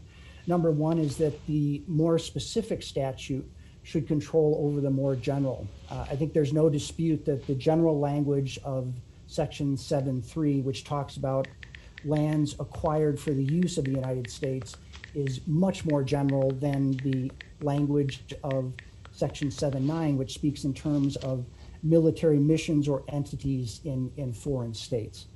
And secondly, the other canon of statutory construction that goes to our position is that the more recent statute should control over the earlier. Clearly here, Section 7.3 dates all the way back to the founding of this country in 1790, revised in 1940, and the Section 7.9, the newer statute, was not passed until 2001. So those would be our arguments based on statutory construction. Sorry, I'm so sorry. I just want to go, because you have totally persuaded me that it's critical that I understand the difference between the jurisdiction question and the extraterritorial question. So I'm remembering now what I found confusing. Under 3621, I assume the language that you think of as jurisdictional is the thing about no prosecution may be commenced, right? But that says that you can't commence a prosecution under this section. And he's not being prosecuted under Section A of 3261, right? He's being prosecuted under this separate statute. So that's why I got confused. Okay, so let me try to clarify, Your Honor. So he was prosecuted under Section 7. So if you look at count 14 of the indictment, one of the statutes cited by the government for the special maritime and territorial jurisdiction. I thought he was being prosecuted. I thought count 14 was under Section 2422. It is, right? that's the substantive count, but you'll see in the count that they use 18 U.S.C. Section 7 is listed in there as well. That's to cover the portion in the special maritime and territorial jurisdiction. And so when you look at 18 U.S.C. Section 7.9, it states in that particular section that this does not apply to an individual that is Right. No, I follow all of that, but how is any of that jurisdictional rather than just a question of what is the extraterritorial scope of this statute? I'm not seeing that. What makes that jurisdictional and not a question of extraterritorial application? Oh, it is that the section 3261D prohibits prosecutions. It excludes individuals in Mr. Harris's situation from being prosecuted for actions within the special maritime and territorial jurisdiction. So that's what doesn't say that. It seems like it just says you can't be prosecuted under this section. It says no prosecution may be commenced against a member of the armed forces subject to Chapter 47 of Title 10, which is the UCMJ, unless he ceases to be subject to the chapter or an indictment or information charges that the member committed the offense with one or more other defendants, at least one of whom is not subject to the chapter. So it doesn't say under this section. It's possible I have like the wrong year or something. I thought it said subsection D, right? Yes, it's 3261D. That's correct, Your Honor. Right, so it says no prosecution may be commenced ... under this section unless the indictment or information charges that the other person was involved. But he's not being charged under this section. Well, if you look at the language of section 18 U.S.C. section 7(9), okay, which is what he was charged under, at the end of that it says this does not apply to an individual that it says this paragraph does not apply with respect to an offense committed by a person described in section 3261A of this title. So that's why we then cross-reference to 3261A, and in 3261D, it exempts any person in Mr. Harris's particular position from being prosecuted for an offense in the special maritime and territorial jurisdiction. Therefore, eliminate in personam jurisdiction from a civilian court in favor of a court-martial. I'm sorry, I know it's very complicated. I apologize. I've taken way too much of your time. Sorry. No, thank you very much for your inquiry. I see my time is over. If the court does not have any further questions, I'll cede my time to my colleague. Thank you, Mr. Becker. Thank you. Mr. Young? Good afternoon, Your Honors. May it please the court. In the government's view, the most straightforward way to resolve this case is to conclude that what happened here was a domestic application of the statute of conviction. It was domestic because the victim was here the entire time, and it was domestic because the defendant was here for a portion of his wrongdoing. And if the court views the case that way, it need not reach out to grapple with section 7(9) or section 3261 at all to resolve the case. Now, that said, I think it is fair to say that the government and the defendant are very far apart in the briefing here. And I think there are three fundamental disagreements. Didn't the government charge him with section 7? No. Oh, I can't hear you now. Oh. No, Your Honor, and I want to explain exactly why I say that. The offense in the indictment... It's in the indictment. I understand. The offense in the indictment is 2422B, full stop. What section 7 is doing is serving two purposes simultaneously. And I'm drawing on this court's opinion in Carr for this answer, Judge Thacker. The first thing is it's identifying which regulatory power of Congress is at issue, because a prosecution under 2422B can hinge on either the Domestic Commerce Clause or the Foreign Commerce Clause or Section 7. And in Section 7, you're exercising Congress's power to regulate federal enclaves. So if, for example, if a minor was coerced on a military base and there were no connection to domestic or foreign commerce, that would be the hook, is Section 7. The other thing Section 7 is doing simultaneously is effectively satisfying RJR Nabisco Step 1. It's a textual indication. Nabisco Step 1, we relied on Nabisco Step 2, because everything this defendant did to HK involves sending threatening and coercive communications into the United States in order to compel her to produce child pornography for his benefit. And so, Judge Thacker, in a sentence, the government's point on that issue is anyone across the globe who sends those kinds of coercive, torturing communications into the United States to to compel an American minor, it has nothing to do with it. I wanted to highlight 3 areas in which I think the parties are very far apart and very briefly explain the government's position. I think both in the briefing and today, my friend on the other side at times reads 3261 as though it is a carve out from the general grant of subject matter jurisdiction in 3231 to hear criminal cases. It is not. That's the first disagreement we have. The second disagreement is he seems to assert that if a prosecution is jurisdictional, it's not. It goes to the merits. That was the Second Circuit's decision in UC. But I thought he was talking about personal jurisdiction and venue, and you're talking about subject matter jurisdiction. Another disagreement between the parties, Your Honor. Judge Thacker, I think that when an appears in front of an Article III court, there is personal jurisdiction, full stop. I think okay, and I think that goes to what Judge Harris was talking about. So what is the support that I need to look to for that? Certainly. We cite a number of cases for that proposition, Your Honor, in the page on our brief where we also discuss the Kerr-Frisbee doctrine. I think my friend seems to argue that it's Section 7 or nothing. That is, if the government didn't satisfy Section 7.9, the case is bad. That's incorrect. And the best description I've seen of this is an Allied towing, which is in a case we saw an explosion on a ship in the Elizabeth River. And the defendants were prosecuted for causing the death of certain crew members. And when the case came up to appeal before this court, the defendant said, wait, the Elizabeth River is not in the special United States. Therefore, that would only be true if Section 7 amended either the statute of conviction or 3231. And it didn't. And that exact same logic applies here. Section 7 did not amend 2422B, and it is not a carve out from the general grant of subject matter jurisdiction during my friend's argument. So what the Department of Justice Manual Section 920.116B seems to support appellant's theory with regard to personal jurisdiction. I mean, it says exactly what he's arguing. So what's your response to that? I have several, Judge Thacker. 115 says that the Attorney General and the Secretary of Defense have a memorandum of understanding about concurrent jurisdiction cases. And that while the general rule is that when an active duty service member commits a crime that can be prosecuted by both authorities, there can be exceptions in cases where now the defendant could challenge that. He could bring a couple different kinds of claims, right? He could bring an equal protection class of 1 claim.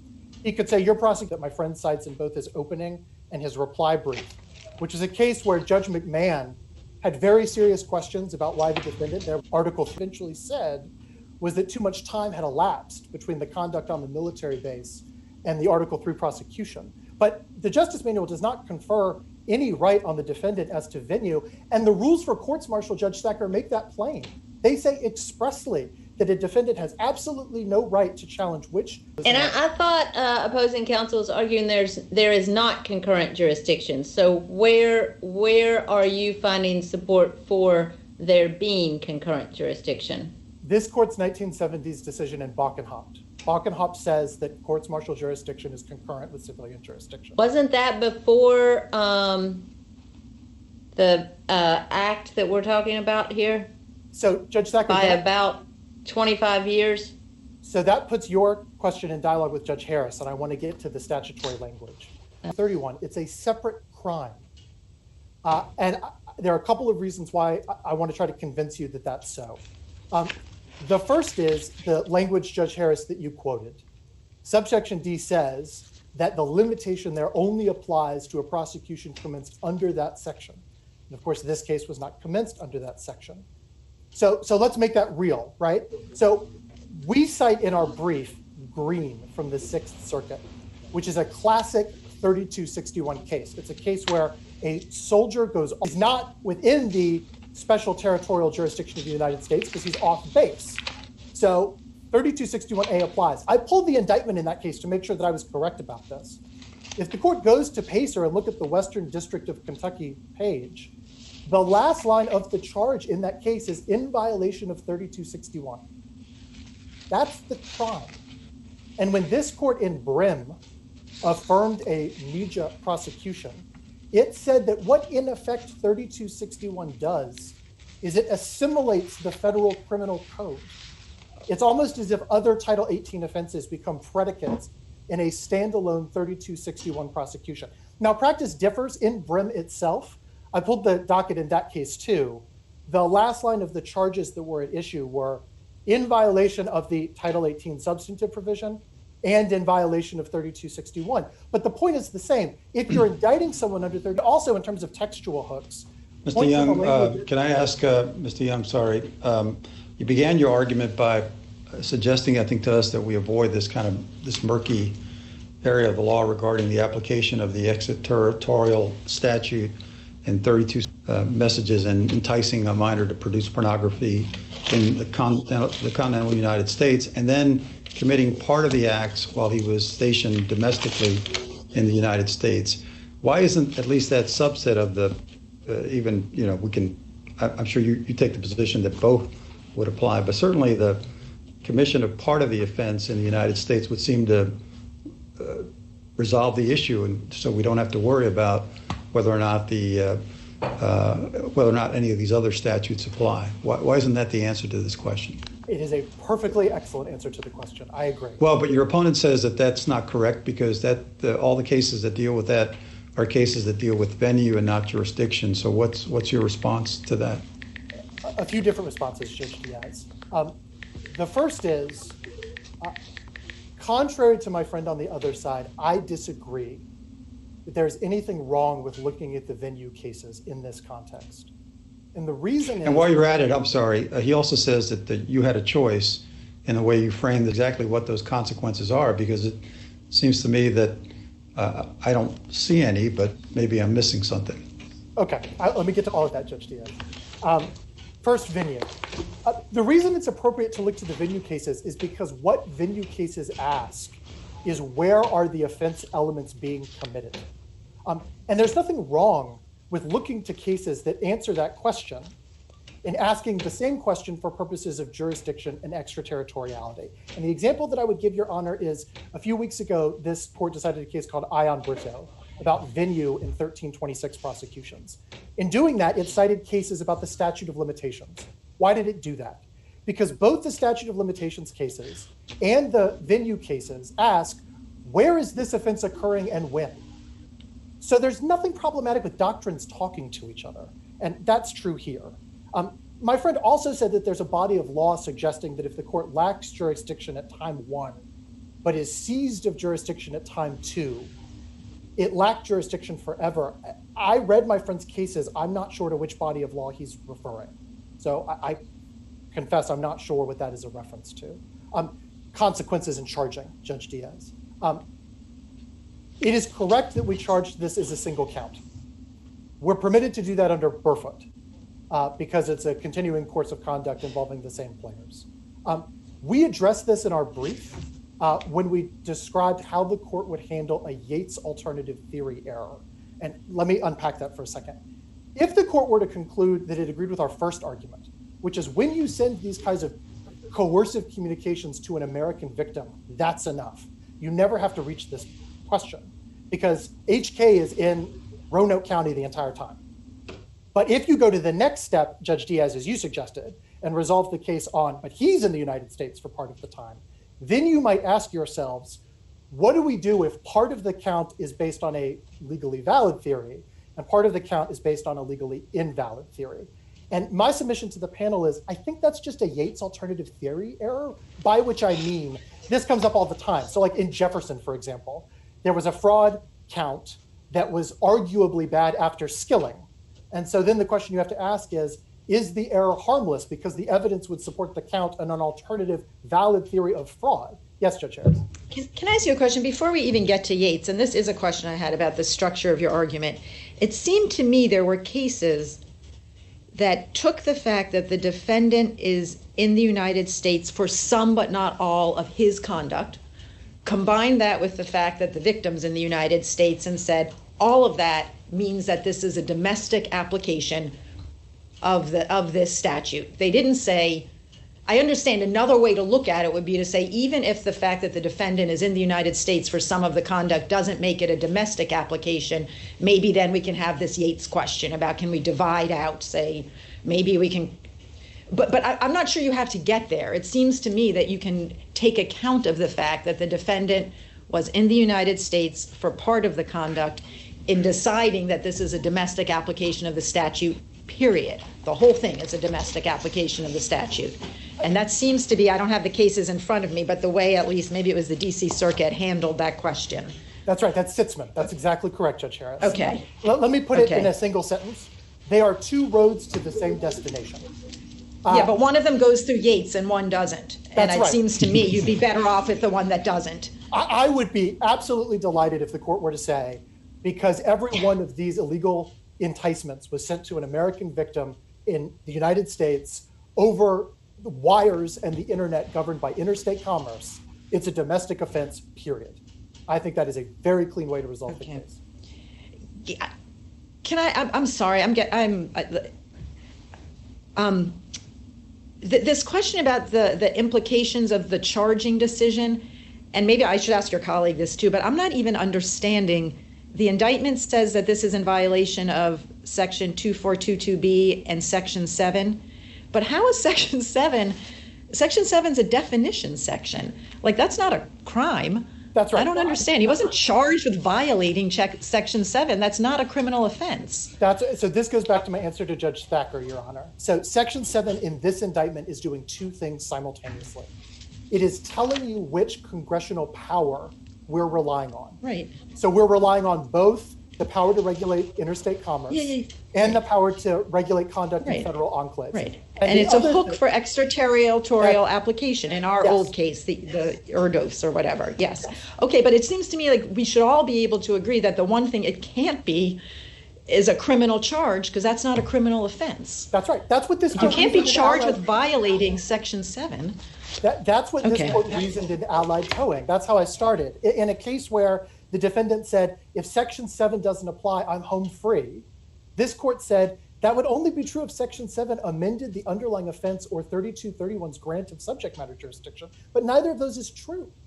So I agree with you totally. Section 7 is not the crime. 2422B is the crime. Okay. Just so I want to get back to the point Judge Harris was making before you went to Section 7. I thought I understood her to ask you whether she suggested, and you can respond to this, that there at least had to be a requirement that the defendant was in the United States when he committed part of the offense, not necessarily that he committed all of the offense from overseas. So which one is it? I mean, no, he does not have to be present at all. Somebody overseas cannot get on the internet and send threatening communications in American interstate commerce to an American victim and escape prosecution, because that's a domestic crime. Okay. Right. Yeah. That's How not do we this get case personal because jurisdiction? But that's not what I was saying. That's what I thought. Sorry, Go that's ahead, not what I Judge. was saying. I was saying that I understood the Sitzman case in the DC Circuit to be saying that the fact that the defendant was in the United States for part of the time contributed to a finding that the entire indictment is a domestic application. That factors in, just like the victim's presence in the United States. And so you don't have to do the Yates theory where you're saying, well, maybe it's not a domestic application, but maybe we can count on the fact that the jury only convicted based on the time that the defendant spent in the United States. I think I'm seeing the slippage in where we're coming at this.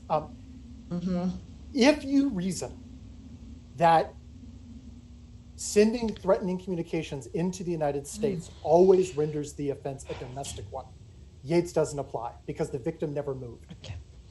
If you reason that it's the defendant coming back from overseas into the United States in July of 2011, then you might have to do the Yates analysis because he's not here the whole time. But Judge Harris, let me, Sitzman involved a defendant who was in the United States who was doing drug trafficking activities in Europe. And so when the DC Circuit said that and applied RJR Nabisco Step 2, it did it in that context. But we cite in our brief Gasparini, which is a Second Circuit case that involved a hacker overseas who hacked into American computers here in the United States. And the court applied the exact same RJR Nabisco Step 2 reasoning. You can't, in other words, what I'm saying is it's bidirectional. You could do the RJR Nabisco analysis because he's partially here, even if he's doing things abroad, but you could just as easily do what the Second Circuit did and say, under RJR Nabisco Step 2, the conduct that is the focus of the statute happened here, because on our view, the conduct that is the focus of the statute is coercing this young woman into producing child pornography for this defendant. Judge Thacker, you asked about we wouldn't have personal jurisdiction over a totally overseas defendant. That's right, he'd have to be extradited. And when he was successfully extradited and he had handcuffs on in front of an Article 3 judge, we would have personal jurisdiction. This defendant stood before an Article 3 judge, we had personal jurisdiction. All right, thank you, Mr. Young. Thank you very much. Mr. Becker, you've got some time for rebuttal. Go ahead. We can't hear you, Mr. Becker.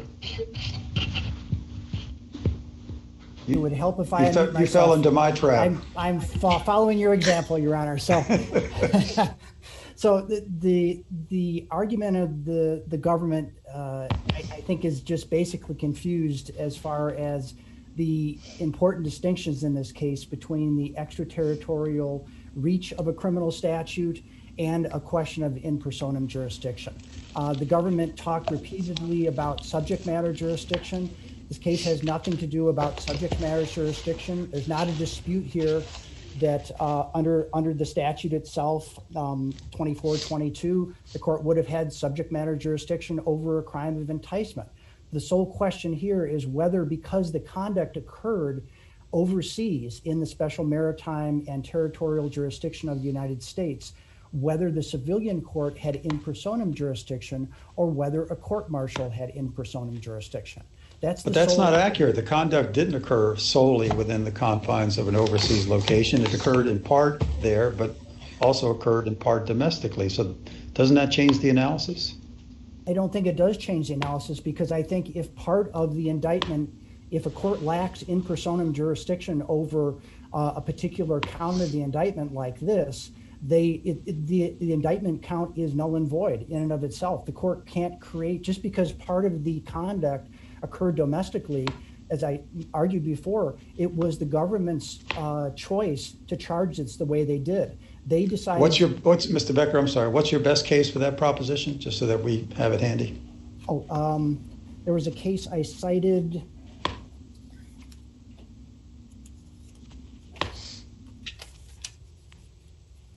It was a South Carolina case.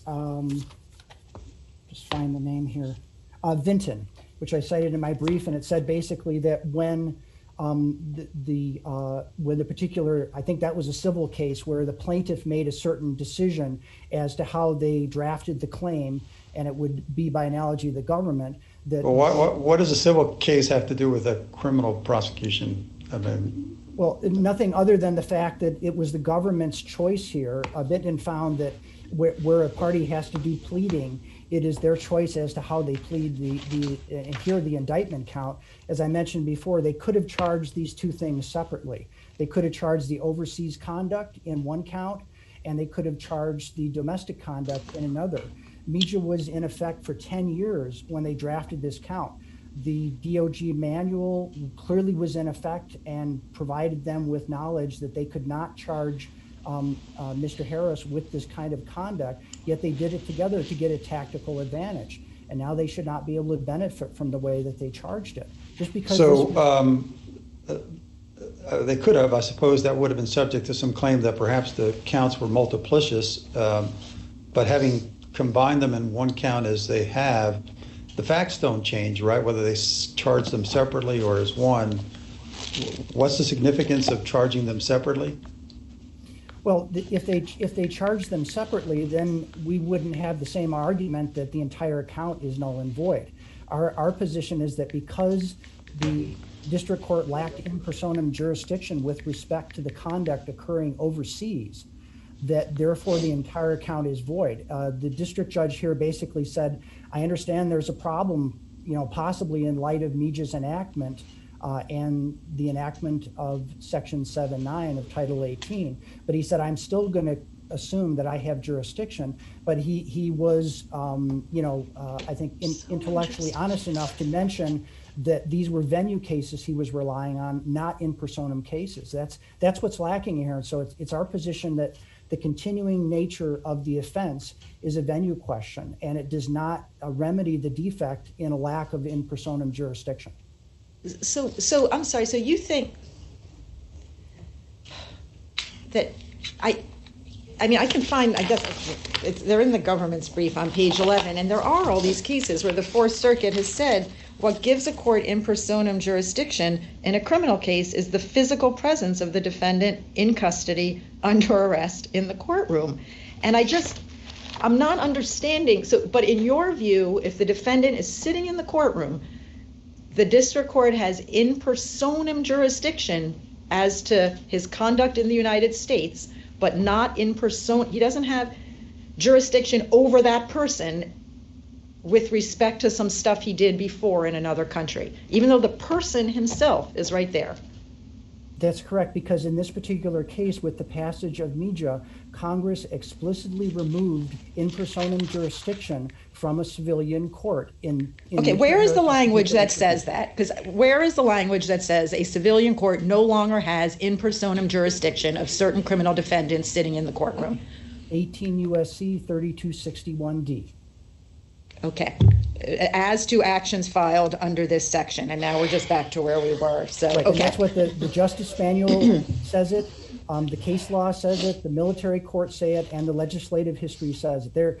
The government has not cited any authority in support of their position for this. There is no in personam jurisdiction over Mr. Harris for his conduct, and our argument is if the district court lacks it with respect to a part of an indictment count, the entire count is null and void. That's why we're asking that the case go back for an evidentiary hearing to determine what evidence is properly before the court on a potential retrial. The court just does, there is no case law cited by the government that a court can be reinvested out of thin air with in personam jurisdiction where it lacked it for the genesis of the count. Just no case law.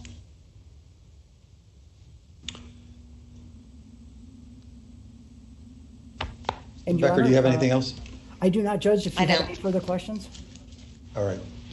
Thank you very much. Thank you, counsel, for your arguments in this case. We appreciate your presentations this afternoon. We would typically come down from the bench and shake your hands individually. We obviously cannot do that here today, but want to thank you again for your advocacy in front of the court and wish you well and that you remain safe. Thank you very much. Thank you for your time. We will proceed on to our fourth and final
The Honorable, the judges of the United States Court of Appeals for the Fourth Circuit. All right, we are prepared to hear argument in our fourth and final case this afternoon, United States versus Timothy McDonald and other defendants. Mr. Brignac, whenever you're ready. Thank you, Your Honor. May it please the court, Eric Brignac for the appellants. As this court recently held, a district court cannot ignore a host of mitigation evidence and summarily deny a motion to reduce the sentence, leaving both the defendant and the appellate court in the dark as to the reasons for its decision. That's exactly what happened here. This appeal is simply a natural and logical outgrowth of that concept from Martin, from the 3582C2 context into the 3582C1B context. Here, every appellant presented non-frivolous arguments. The district court didn't address them. He just filled out a pre-printed checkbox form, and that was error.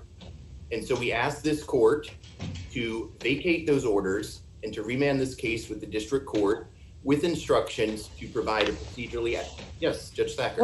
What about the fact the government takes issue with the fact that your mitigating arguments were not provided to the district court until the reply? What's your response to that? Several responses, Your Honor. The first point I want to make, at least as regards to Mr. McDonald and Mr. Davey, those motions, we both asked in both cases for a hearing. And the way these were litigated in our district was we would file a motion, and then the probation office would at some point file a modified pre-sentence report. And that occurred for all three of these defendants. We have Joint Appendix 255, 283, 308. And much like in original sentencing, that PSR modification discusses the guidelines and brings up facts, such as post-sentencing rehabilitation or trouble someone got into in prison.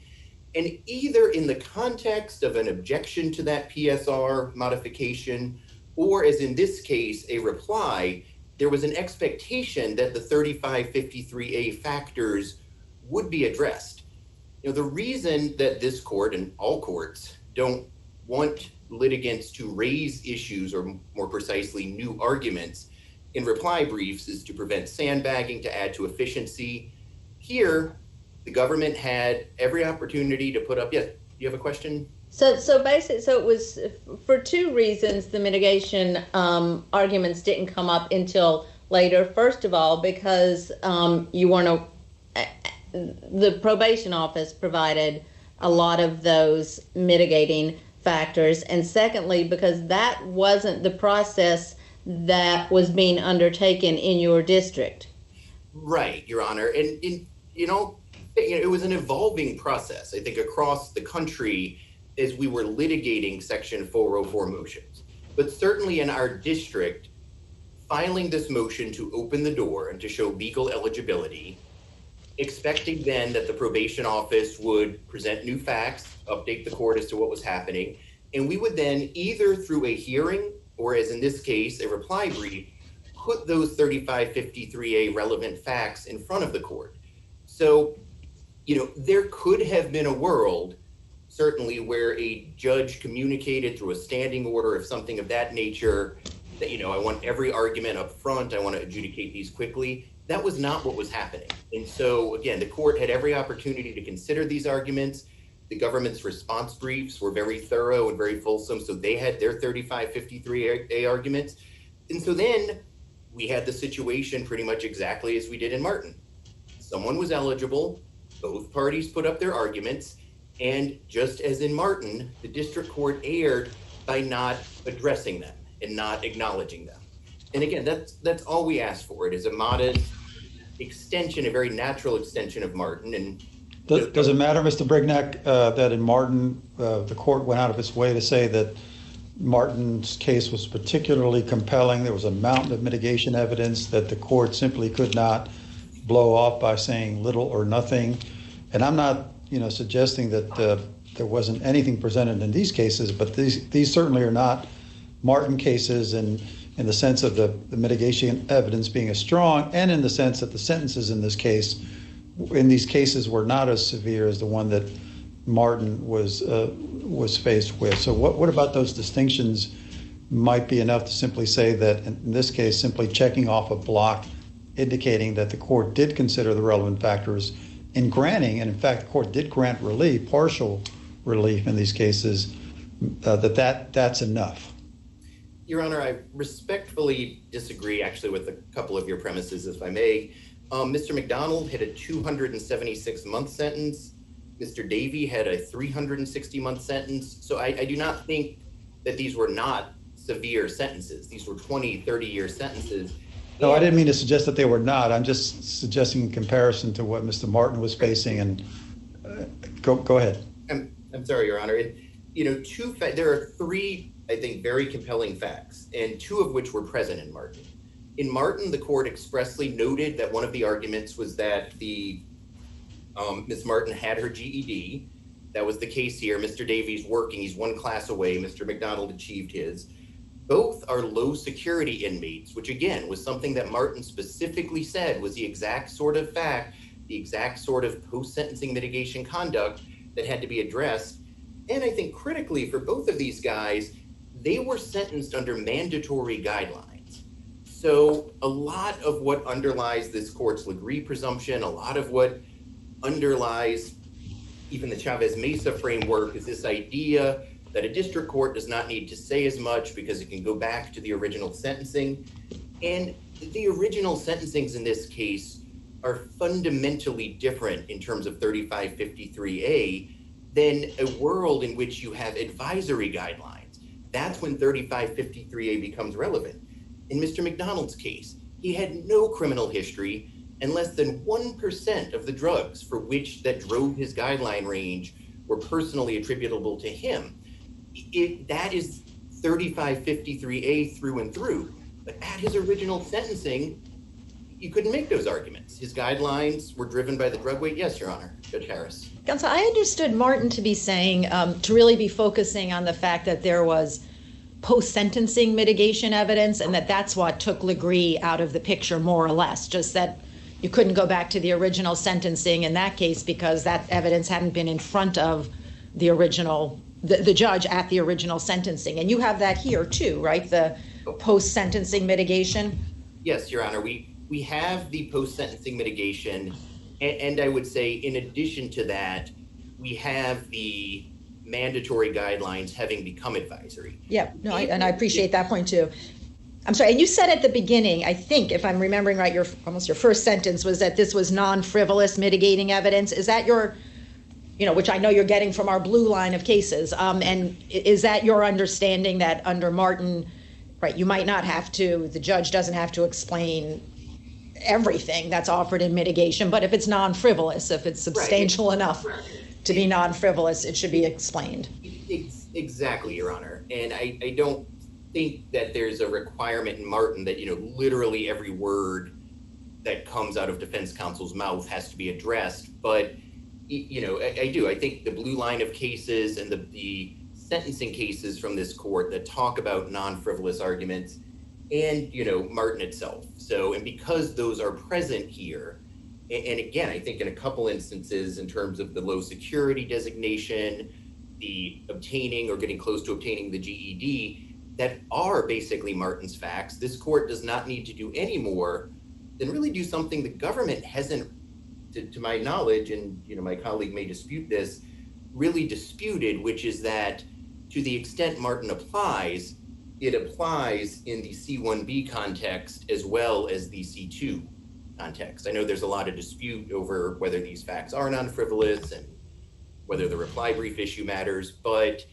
it is a very natural and logical extension, and I cannot think of a way that Martin could not be extended to this sort of sentence reduction proceeding. Your Honors, the government also argues that this should be under plain error. As we talked about in our reply brief, we brought this up after the district court issued its order. Plain error does not obviously require us to be psychic in that regard. And I actually do want to say one thing that I noticed this morning in my initial brief when I was rereading Martin for the 10th time, but apparently just caught this. We actually said it was an abuse of discretion. I think we're actually up here in de novo. Martin says abuse of discretion. I erroneously grabbed that, and then upon rereading it, apparently we're here de novo. And in either event, whether it is abuse of discretion or de novo, these facts are on all four with Martin. The law is on all four with Martin. So the result has to be on all fours with Martin. We need a remand to the district court to provide a procedurally adequate explanation so that this court and the litigants can know what the district court did. If there are no further questions, yes, Your Honor. I don't have any further questions. Do my colleagues have? I don't. Thank you, Mr. Brignac. Thank you. Ms. Fritz. Good morning. May it please, or good afternoon. May it please the court, Christine Fritz on behalf of the United States. And the law leaves much to a district court's discretion regarding explanations. Counsel, can I just cut you off and go right to something your colleague said? Because I had the same question. I did not see in your brief an argument that Martin's explanation requirement would not apply to First Step Back motions under 3582C1B. From the merits part of your brief, I got an argument that Martin is wrong, and I got an argument that Martin is a suggestion and not a holding. But if we were to assume, just for present purposes, that Martin is correct and it's a holding, is there any reason why it wouldn't apply in this to this subsection of the statute? I think that the Department of Justice's position is that there does not need to be an explicit on-the-record individualized explanation. I recognize that that is in tension with Martin, but I don't think that it's not just in tension with Martin, it is irreconcilable with Martin. So for this panel, which is bound by Martin, is there an argument that Martin doesn't apply to this neighboring subsection of the statute? I would agree that it is a logical extension. However, that does not resolve the case here. I think, first of all, it's important to acknowledge that the Fourth Circuit case law is clear that a judge ruling on a 3582C motion need not respond to arguments made for the first time in the reply. There's published case law, there's Legree, Smalls, May, and Fulton. And I think that makes sense, because if something is significant enough that the litigant... Can I ask, Ms. Fritz, can I ask about that point? So yes, that may be true as a principle of law, but in this case, there's no indication in the record, is there, that the district court relied on that premise to exclude the arguments. He simply signed a form order, in fact, indicating that he in fact had considered all of the relevant 3552A factors, which would seem to imply that notwithstanding the late submission of the relevant mitigating evidence in the reply, that he considered it. What evidence is there in the record that he didn't consider it? Well, first, I suppose I'm drawing a distinction between whether the judge considered the information that was placed before it, and I think that everything in the record indicates that the judge did consider that. However, we would dispute that there is... Well, let me be a little bit more precise, that he didn't... I want to be... You're making the argument that the judge relied on or that we should rely on a procedural forfeiture rule to say it was in the reply brief, therefore the district court wasn't obligated to consider it. But there's no indication in this record that the judge relied on that rule of law to not consider the evidence. Then the only question is whether or not the district court judge, in fact, complied with his obligations to delineate a procedurally reasonable sentence by taking into account those factors. So what's the evidence that the judge relied on the rule that arguments in a reply brief are forfeited or waived? I don't think that there is something in the record that says that the district court relied on that in terms of determining the extent of its explanation. I will say, however, that Legree speaks to that point. Legree talks about how, in the absence of contrary indications, that the district judge need not provide a full explanation in 3582C cases. And I think that there aren't those... Does the judge need to provide any explanation? You said a full explanation. Does the judge need to provide any explanation in your view? In some cases, the form order will be a sufficient explanation. Okay, in this case, where the mitigating factors are arguably not frivolous. Yes, in this case, we think this is closer to, I think there's a spectrum that we would have here. And I think that you have a case like Chavez Mesa on one side, and then you have defendants like Martin and Manuel on the other. And when you're closer to the Chavez Mesa end of the spectrum, the law doesn't require the court to say much, if anything. And I mean, the Supreme Court in that particular case, did the court here say anything? The court here used the same form order that was relied upon in Chavez Mesa. So what words did it use? It specifically said, the order said that upon motion of the defendant under 3582C1B for modification of an term imposed of imprisonment, cites section 404 of the First Step Act, and having considered such motion and taking into account the sentencing factors set forth in 18 U.S. 3553A. That's the same language that was in the motion, that was in the order in Chavez Mesa. And that was deemed by the court to be sufficient in that case in response to an argument about a defendant's educational pursuits while in custody.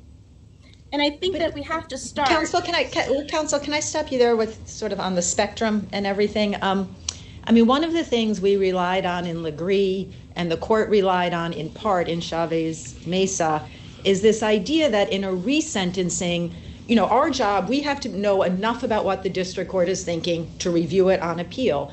And in a resentencing, we can look for context to what happened at the initial sentencing. And so the court at resentencing may have to say less. But as we explained in Martin, that doesn't apply, it can't apply by sort of logical terms to post-sentencing mitigation evidence, which was very much at issue here. We can't go back and look at the original sentencing to give us any context. So I think Martin has already done the work of distinguishing Legree for a case like this. To begin with, I think there's a distinction between a de novo resentencing and a sentence reduction. Obviously, there's significantly different procedural posture, and less is required because we know that we're starting with a sentence that has either withstood appellate review or was not challenged. So therefore, there is less of an explanation requirement. In looking at Chavez Mesa, the conduct at issue that the court was considering there as in determining whether there was a sufficient explanation was post-sentence mitigating conduct. There was some, but the court did talk in Chavez Mesa extensively about how one of the big issues in that case was, look, can you go back and look at the initial sentencing to get context that way? And they said you can, and that's one of the reasons courts can say less on a resentencing, but we don't have that here. Chavez Mesa was a 3582C case. So it was a sentence reduction case, and we are in a sentence reduction posture. And I think that the court can and should look at the entire record. I think Legree, I think Martin, I think all of those cases support the proposition that you need to look at the entire record. But I would suggest that Martin stands for the notion that there are some cases where the evidence of post-sentencing rehabilitation is so extraordinary that it gives the court pause as to whether there is the same rationale now after the passage of time. So I think it's a continuum where you have individuals, defendants like Chavez Mesa, and you have on the other end of the spectrum, a Martin and Manuel. And if you look at the Martin and Manuel case, they didn't simply say there was some evidence of post-rehabilitation offered or he took some classes. Going through Martin, they talk about an exemplary prison record, exhaustion of all education resources. They focus on the complexity of the case. There's language like... I thought I read some of that in the mitigating factors with these defendants. I would suggest that that the defendants may explain that as such, but I think that looking at it on the spectrum of defendants who are filing these motions, I don't think that they are extraordinary. They're not outstanding. I mean, Martin was. Well, we don't really know, though, do we? That's sort of the problem, because Martin also says, Martin stands for the proposition that a court cannot summarily deny a motion to reduce a sentence and leave both the defendant and the appellate court in the dark as to the reasons for the decision. And it actually, in listening to your argument, sounds like the government might be a little bit in the dark as to the district court's reasoning here. No, I think that Martin focused on a variety of things: the complexity of the case, the complexity of the individual defendants. They were all older defendants, nonviolent offenders with minimum history who had performed. I believe one of the quotes was. But we don't know what the court focused on here to even compare it to Martin. Well, I think that is where the all I have is a check mark. I understand that, Your Honor, and in some cases that is sufficient. I think that Chavez Mesa. And what makes it sufficient in these cases? In these cases, they are all of these defendants. They're nothing like Martin and Manuel. Those individuals were extraordinary. Martin was described as the best post-sentencing behavior the AUSA had ever seen. All of these individuals, they have taken coursework, and that should be commended. And unlike Martin and Manuel, they will benefit from good time credit that would have never been available to Martin, and most likely not available to Manuel given his advanced age. In each Martin and Manuel, those sentences were effectively life sentences. I mean, Martin's sentence was a life sentence. Manuel was 75 years old. He had 4 medical furloughs, open heart surgery, and was probably not going to see the remainder of his 10 years in custody. And then so if they're on death's door, you have to give your reasoning. I'm simply saying that these are factors that made Martin and Manuel more complicated. And I think that those are the factors that led this court to say, when you have a complex case, when you have extraordinary evidence of rehabilitation, and you have a sentence of that duration, we want the court to say a little more because we have concerns about whether adequate weight was given to these things. But in the typical case, I'm sorry. Can I ask you I just have sort of a chronology question. The district court order here, was that before or after our decision in Chambers? Do you know? It was before. Because I guess one concern I have is that it wasn't even clear until we decided Chambers that district courts were supposed to look at 3553A factors on one of these motions, and it certainly wasn't clear as we held in Chambers that you must look at post-sentencing mitigation evidence. So I have a real concern about, I feel like the lack of explanation in this case gives me special concern because the law was so much in flux, it really wasn't clear at that time exactly what a district court was supposed to be looking at. How can I sort of address that concern? I think the district judge should be taken at its word, that it looked at the law, it looked at the motion, and it considered the 3553A factors.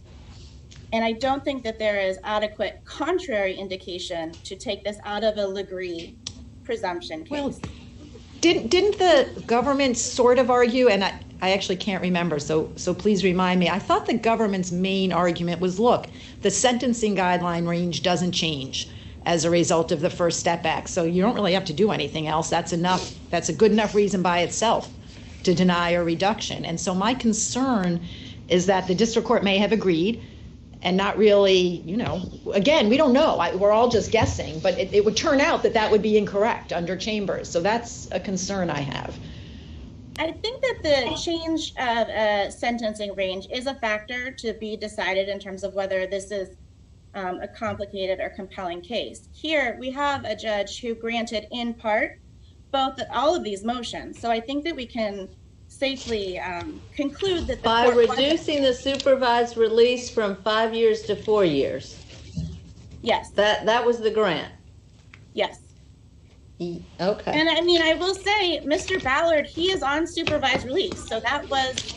And it wouldn't have been helpful, wouldn't it have been? I think it might have been helpful because that does seem like such a limited grant that it would be helpful for the court reviewing it to understand what the district court was thinking in reducing it by that amount. We see these, you know, the large sentencing range and then the mitigation factors, and it seems a reduction by such a small amount, it would be helpful to have an individualized explanation, as Martin indicates.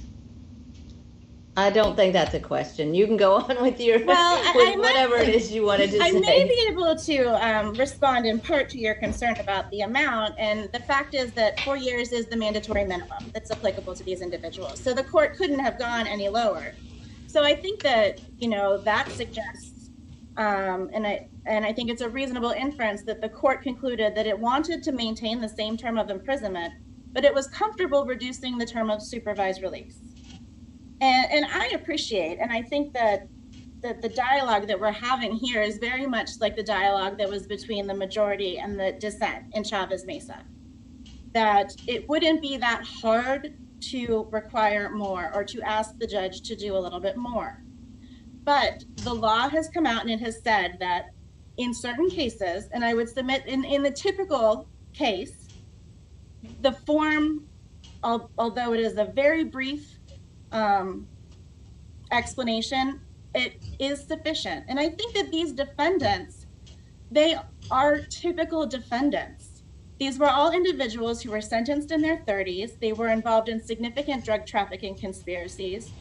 McDonald, although he didn't receive a weapons enhancement, he attempted and nearly ran over a probation officer or a police officer when fleeing. Ballard. That was his initial sentence, right?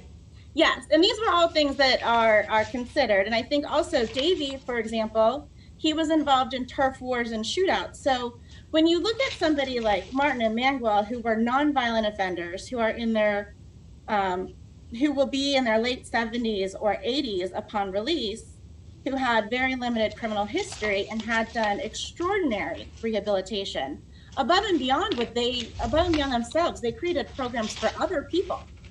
And then when you look at individuals who had relatively extensive drug trafficking conspiracies, and I commend these individuals for their efforts to better themselves, for taking courses, for taking advantage of the drug rehabilitation treatment that's available to them. But that's what we would want a defendant to do. And I think that the system does reward that by way of the good time credit. I mean, for example, McDonald, because of his post-sentencing conduct, the Bureau of Prisons has awarded him, I think, more than 850 days of good time credit. So it's not as if Ms. Fritz, can I ask you about, yes. I think you touched on this briefly about Chavez Mena, and you just went over and you quite properly lauded the defendants for taking courses while in prison. So in Chavez Mena, the Supreme Court acknowledged the fact that the petitioner in that case had taken educational courses in prison, acknowledged that the district court was required to consider that. It also noted that the defendant had broken a significant rule in prison and balanced that, and then said, we think the judge here did enough. So is it your argument that these defendants fall closer to the Chavez Mena type of defendants? And the question, I guess, is how are we supposed to figure out on which side of a ledger a particular defendant falls? Is this just an ad hoc determination? And that's not a very satisfying rule of law going forward. I think that district judges are tasked with determining whether somebody or something falls in the heartland every day. I do, however, think that there are some parameters that this court could offer to guide that discretion. For example, the complexity of the case, and that's something that was referenced in Martin. And I will say each of these defendants, they filed boilerplate motions, and then they each described their cases as straightforward. So they're not presenting complicated cases. They're not presenting the unusual, truly phenomenal rehabilitation that are in these other cases. And I think that this judge the court can see that. I think there may also be circumstances where the record allows for a contrary, the record does have a contrary indication as to whether the court, as it's certified in its order, considered the other factors. For example, some of the cases cited in Hardy, for example, which is an unpublished case, the judge in that case said that it was not presented any arguments, and it had in fact been presented arguments, and this court sent it back. Or in McKenzie, there was a jointly agreed sentence that the parties both recommended. This court was without the benefit of the original transcript, and under those circumstances, the court sent it back. If, for example, in these defendants' original sentencings, the judge said, I would give you a lower sentence if I could, but my hands are tied here. And then upon having the discretion to do something different, it doesn't do something different. Unless there's something apparent from the record, I think we have a contrary indication and the court would send it back. But we have nothing apparent from the record here. That's the problem. You might be right. Maybe this and the district court's ultimate decision might be a reasonable one. I just don't know how I know that by a check mark. May I respond? I see I'm over my time. Absolutely. Go ahead. I appreciate the struggle here, and I think that that's something that Chavez Mesa has decided that in some cases, typical cases, where it's an analytically simple issue, and it's the same sentencing judge who has the full record before it, sometimes that's just enough. And that's where the Legree presumption comes in, that we're going to give the district judge the benefit of the doubt that when he says, in reviewing this discretionary reduction, I thought about these factors. Unless there's something compelling that suggests otherwise, we defer to that. And I understand it's an uncomfortable position, but I think that that's what the state of the law is for sentence reduction motions right now. Yeah. So Can I address? I know you're out of time, and I apologize to my colleagues and everybody, but I do have just some concerns. One, just sort of, and I think I'm picking up on Judge Diaz, and so maybe it's not helpful to say it again, but there's like a manageability problem here, in a sense that we're going to overlay, like we're not even reviewing yet the grant or the denial of a reduction. Like that's when normally we might get into, well, I don't know, like how strong was the mitigating evidence? But before we even get there, we have to make like a preliminary judgment about, well, how strong is the mitigating evidence strong enough to require an explanation? And then we'll make a different judgment about whether it's so strong that there really should have been a reduction. It's almost like you're asking us to do the job that the district court does when the district court decides whether the mitigating evidence warrants a reduction. And it just seems like we're adding a layer of evaluation of the strength of the mitigating evidence that's going to be very hard to manage. And it seemed like this all stems from this functional question. Can we review what the district court did? Is there enough here that we can review it? And it just, if the mitigating evidence is so unpersuasive that we can be comfortable assuming, oh yeah, like it's obvious why the district court didn't give this any weight. Who would give this any weight? That's one thing, but it seems to me that if there's more than that, like I just don't understand functionally how we can review this decision. The evidence, it's more, as you agree, it's further along the spectrum than what the Supreme Court was looking at.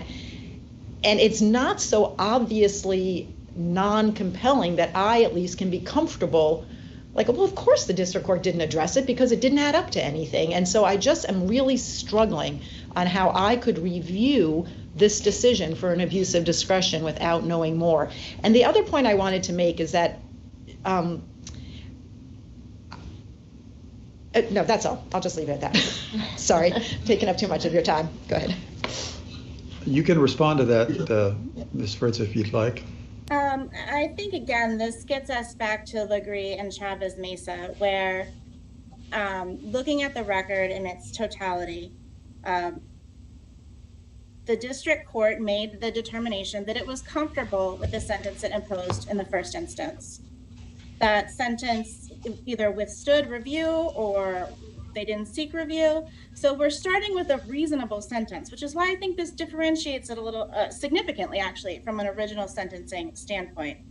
I also think that in a sentence reduction context, this court's I think that this court's review of the decision whether to grant the motion or not is more limited than a review of an original sentence for substantive reasonableness. And I posit that because the act itself says that nothing in the act requires the court to do anything. And if this court were to disagree in terms of like a substantive reasonableness review, that the defendant should have gotten a lower sentence, I think that runs into the clear wording of the act. Now, of course, I think that the review would be for abuse of discretion. So if there was an indication that it was arbitrary and capricious or rested on a factual mistake or an improper understanding of the facts, that would be different. But I think that I don't believe that this court has said that First Step Act motions are reviewed for substantive reasonableness yet. I would urge the court that it's significantly different from original sentencing. And I think that also helps to inform the level of explanation that is required. I would submit that each of these defendants is far more on the Chavez-Mesa spectrum, and that we can trust the judge when it said it considered the 3553A factors and it chose to leave the original sentence intact, with the exception of the supervised release. All right. Thank you, Ms. Fritz. Mr. Brignac, you've got some rebuttal. Thank you, Your Honor. One quick point. Ms. Fritz, let me point out, we referred to these as straightforward in our original motion. The legal eligibility was straightforward. They got in the door, they were eligible. We do not think that the 3553A arguments are straightforward, such that the district court could just answer it with a check. And I think what's overlying all of this is what the court said in Martin. We are all in the dark here. Did the district court pre-Chambers think that it lacked the power to go down in terms of the term of incarceration because the guidelines hadn't changed? There's some evidence it actually did incorrectly think that, because it went down with the supervised release. Or your point, Judge Diaz, did the district court believe it did not have the power or chose in its discretion not to rely on arguments in our reply brief? We don't know, because the district court didn't tell us. Did the district court, for instance, think that the Legree presumption required, a great weight of evidence to rebut that presumption? Did it make a legal error there? We don't know. There are lots of legal errors the district court could have made to do what it did, and we don't know what those would be. That's exactly why this needs to go back to provide that explanation. I would also point out, my colleague talked about section 404C, which says, nothing in this section shall be required to grant a reduction. 404C also says that a defendant shall not have the power to raise one of these motions if a previous motion, and I did not have the language right in front of me, was denied effectively on the merits. So another problem with what the district court did here, we don't know if he exercised his discretion and denied these on the merits in his discretion, then these guys are all barred from raising another motion. If, however, he thought he was legally barred, say he made Chambers error, I can't consider this on the merits because under pre-Chambers, your guidelines didn't change, they would be eligible to come back. So even 404C itself, I think, contemplates the appellate court or the parties having to know what the district court did. And we did not get that here. And finally, I think this gets a little bit into what Judge Harris was saying, United States versus Provence, which was out of my office, and that was a sentencing case, not a sentence reduction case. But in Provence, this court really clarified that procedural reasonableness is necessary for this court to do its job. It's not just some hoops for the district court to jump through, and it's not sort of just an adjunct to the substance. They're all part and parcel. And without knowing what a district court did, an appellate court can't properly adjudicate it. You guys need to properly adjudicate it. So please send these back and please let the district court know. And again, I understand y'all's concerns about this being ad hoc and this being case by case, but there are facts in this case that were present in Martin. There are facts in this case that even Martin didn't have in terms of mandatory guidelines and the like. So wherever we are on this spectrum, we are, I would humbly submit, much closer to Martin than to Chavez Mesa. And finally, in Martin itself, the district court said, and I have this, I hope I'm quoting it correctly, that the district court said it carefully weighed the 3553A factors. And that's not enough. A district court saying it weighed it. It needs to consider the evidence. It needs to address any legal issues so this court can do its job. So we would ask for vacating the orders and remanding. Thank you. Thank you, Mr. Brignac. Like every good advocate, you took a holding in a case Provence that your office fought tooth and nail and used it to your advantage here today. Well done. Thank you, Your Honor. Thank you. Thank you, Ms. Fritz, as well, for your able argument. We appreciate the efforts of both counsel here this afternoon.